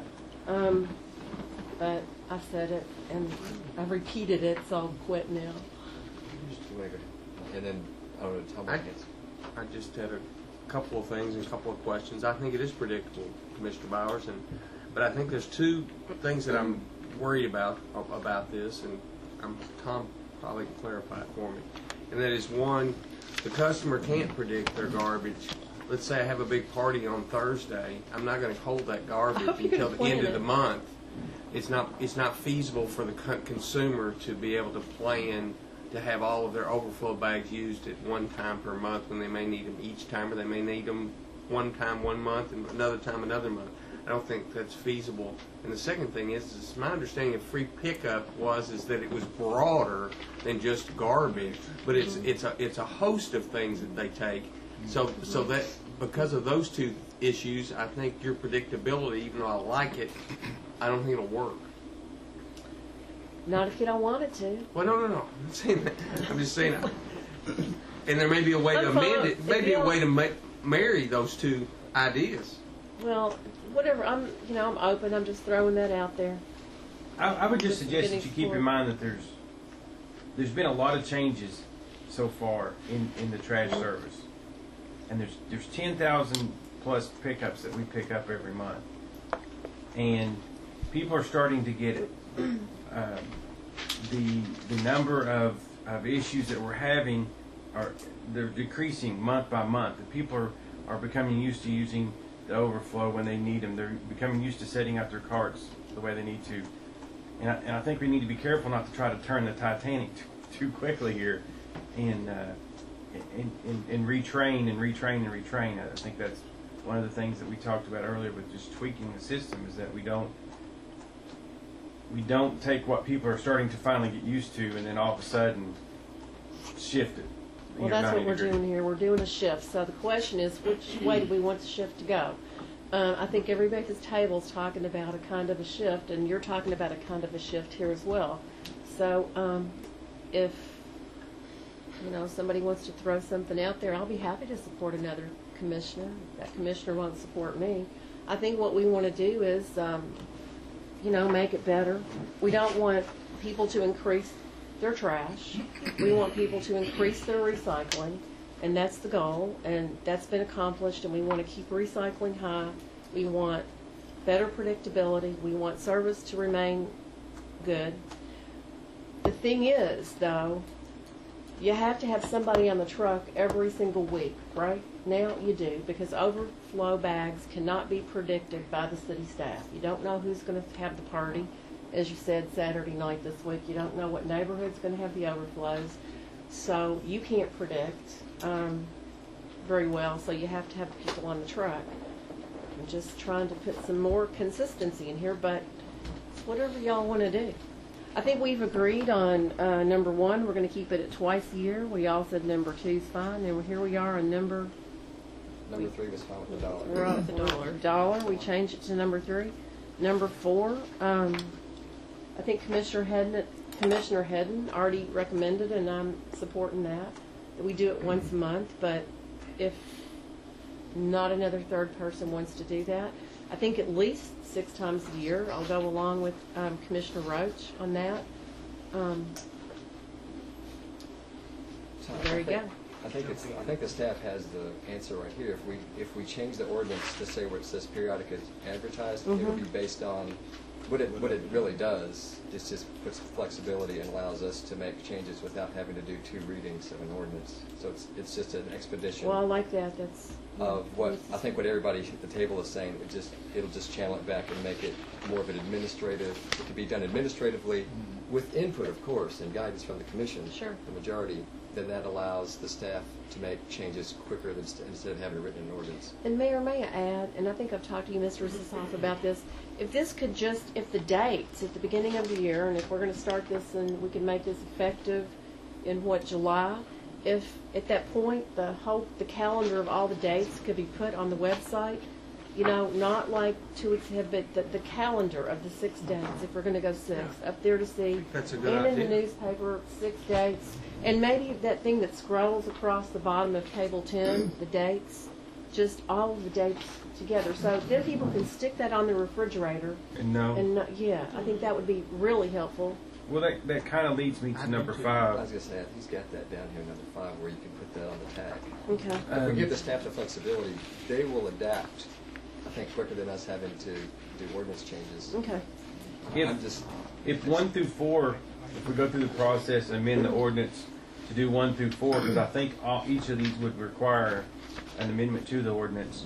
Once that's done, we could prepare a tag or some kind of note. I think we should prepare a tag or something to put on each of these cans out there. So because it's so hard to reach everyone, that's the only way effectively to do it, and I don't know if that's 100. I think we need to do that, but I think we also need to run it into the State Journal, and it also needs to be on the web page. We've got that website. Why not use it? And run a thing across cable, maybe. I'm not sure if that would be the most effective, but at least the website and the State Journal. People read those things. Okay. But I think the staff has got the answer, putting it on the tag. It's a direct contact to folks that'll be on their can, and I don't know what you're going to use. It'll be there. That's to change these items, and we can add the upcoming dates. However, if we are going to 6 and we say it's the X week of the month, if that can work out, that would be fantastic. If we can work it out, that would be the easiest, whichever week of the month, so that everyone knows, hey, it's the whatever week of the month, so I know that a free week is coming up. This is a more practical guide to what you're saying. That allows us, staff can come, you can adapt easier rather than us saying you got to do it X number of times, and then we've had trucks that break we don't have, for whatever reason, some kind of circumstances are unforeseen and we have to change it. I'm thinking we probably need to say it a year out. If we're going to change, I think if we're going to go, in this case, if we're going to say it's 6 then we need to commit to it and we need to do it. And we'll revisit it next year and say this is not working or this is working, and then go forward from there. But it's confusing enough for the public as it is. We can't be changing horses. Can't make it any more confusing. But the way you have it worded right here gives the flexibility of setting those dates, and it can be different every year as well. Yes. If recycling starts to dip again, then we can cut back to 4 days a year if we want to. You know,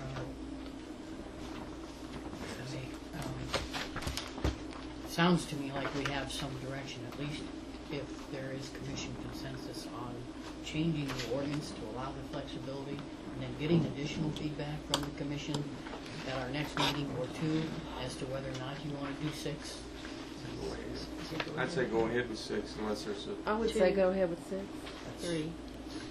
And if there's a problem, we can always change it. If it's because you'll have the flexibility now instead of having to do the ordinance change. Commissioner Henry. If we're done with your 5, I just had a few other recommendations, if that's okay. I mean, I know I've talked to you about it. I haven't had a chance to talk to Tim. And the biggest thing that I get complaints about are citizens just trying to do the right thing, and then they get a letter saying they've been cited, and there's a lien coming on their property if they don't pay this or do this. And it's just the wordage of that letter. If there was something just a little less harsh. I know when we started this program, Jeff Hackbart and you wanted some teeth. You wanted something to grab and pull back, but I get a lot of complaints about the wordage. Okay. I didn't know. I think it's just a matter of, and I don't know how to word it differently, but I think you have to tell them, you can't say, oh, you need to do this, and then hit them with a lean blindside. I mean, you have to tell them up front, this is what it is. I think it's only fair. If maybe we can reword it to say it nicely, but I think everyone should still see the consequences. Yes, I think they should. Yeah, okay. But maybe I guess when people get it, their interpretation when they read it is fairly harsh. If they feel threatened somehow, because I've gotten that too, going door to door. People are intimidated by those. Commissioner.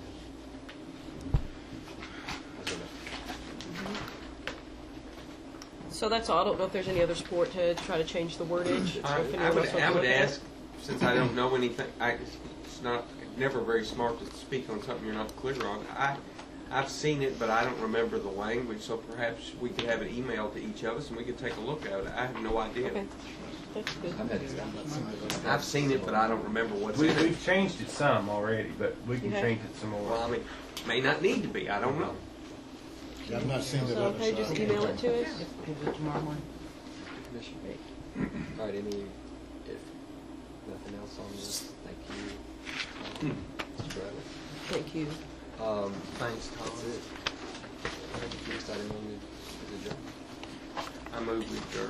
Moved by Commissioner Rich, second by Commissioner Hayes. Is there any discussion? Seeing none, all those in favor, signify by saying aye. Aye. Those opposed, like sign. Ayes have it. Somebody one time said, Still daylight.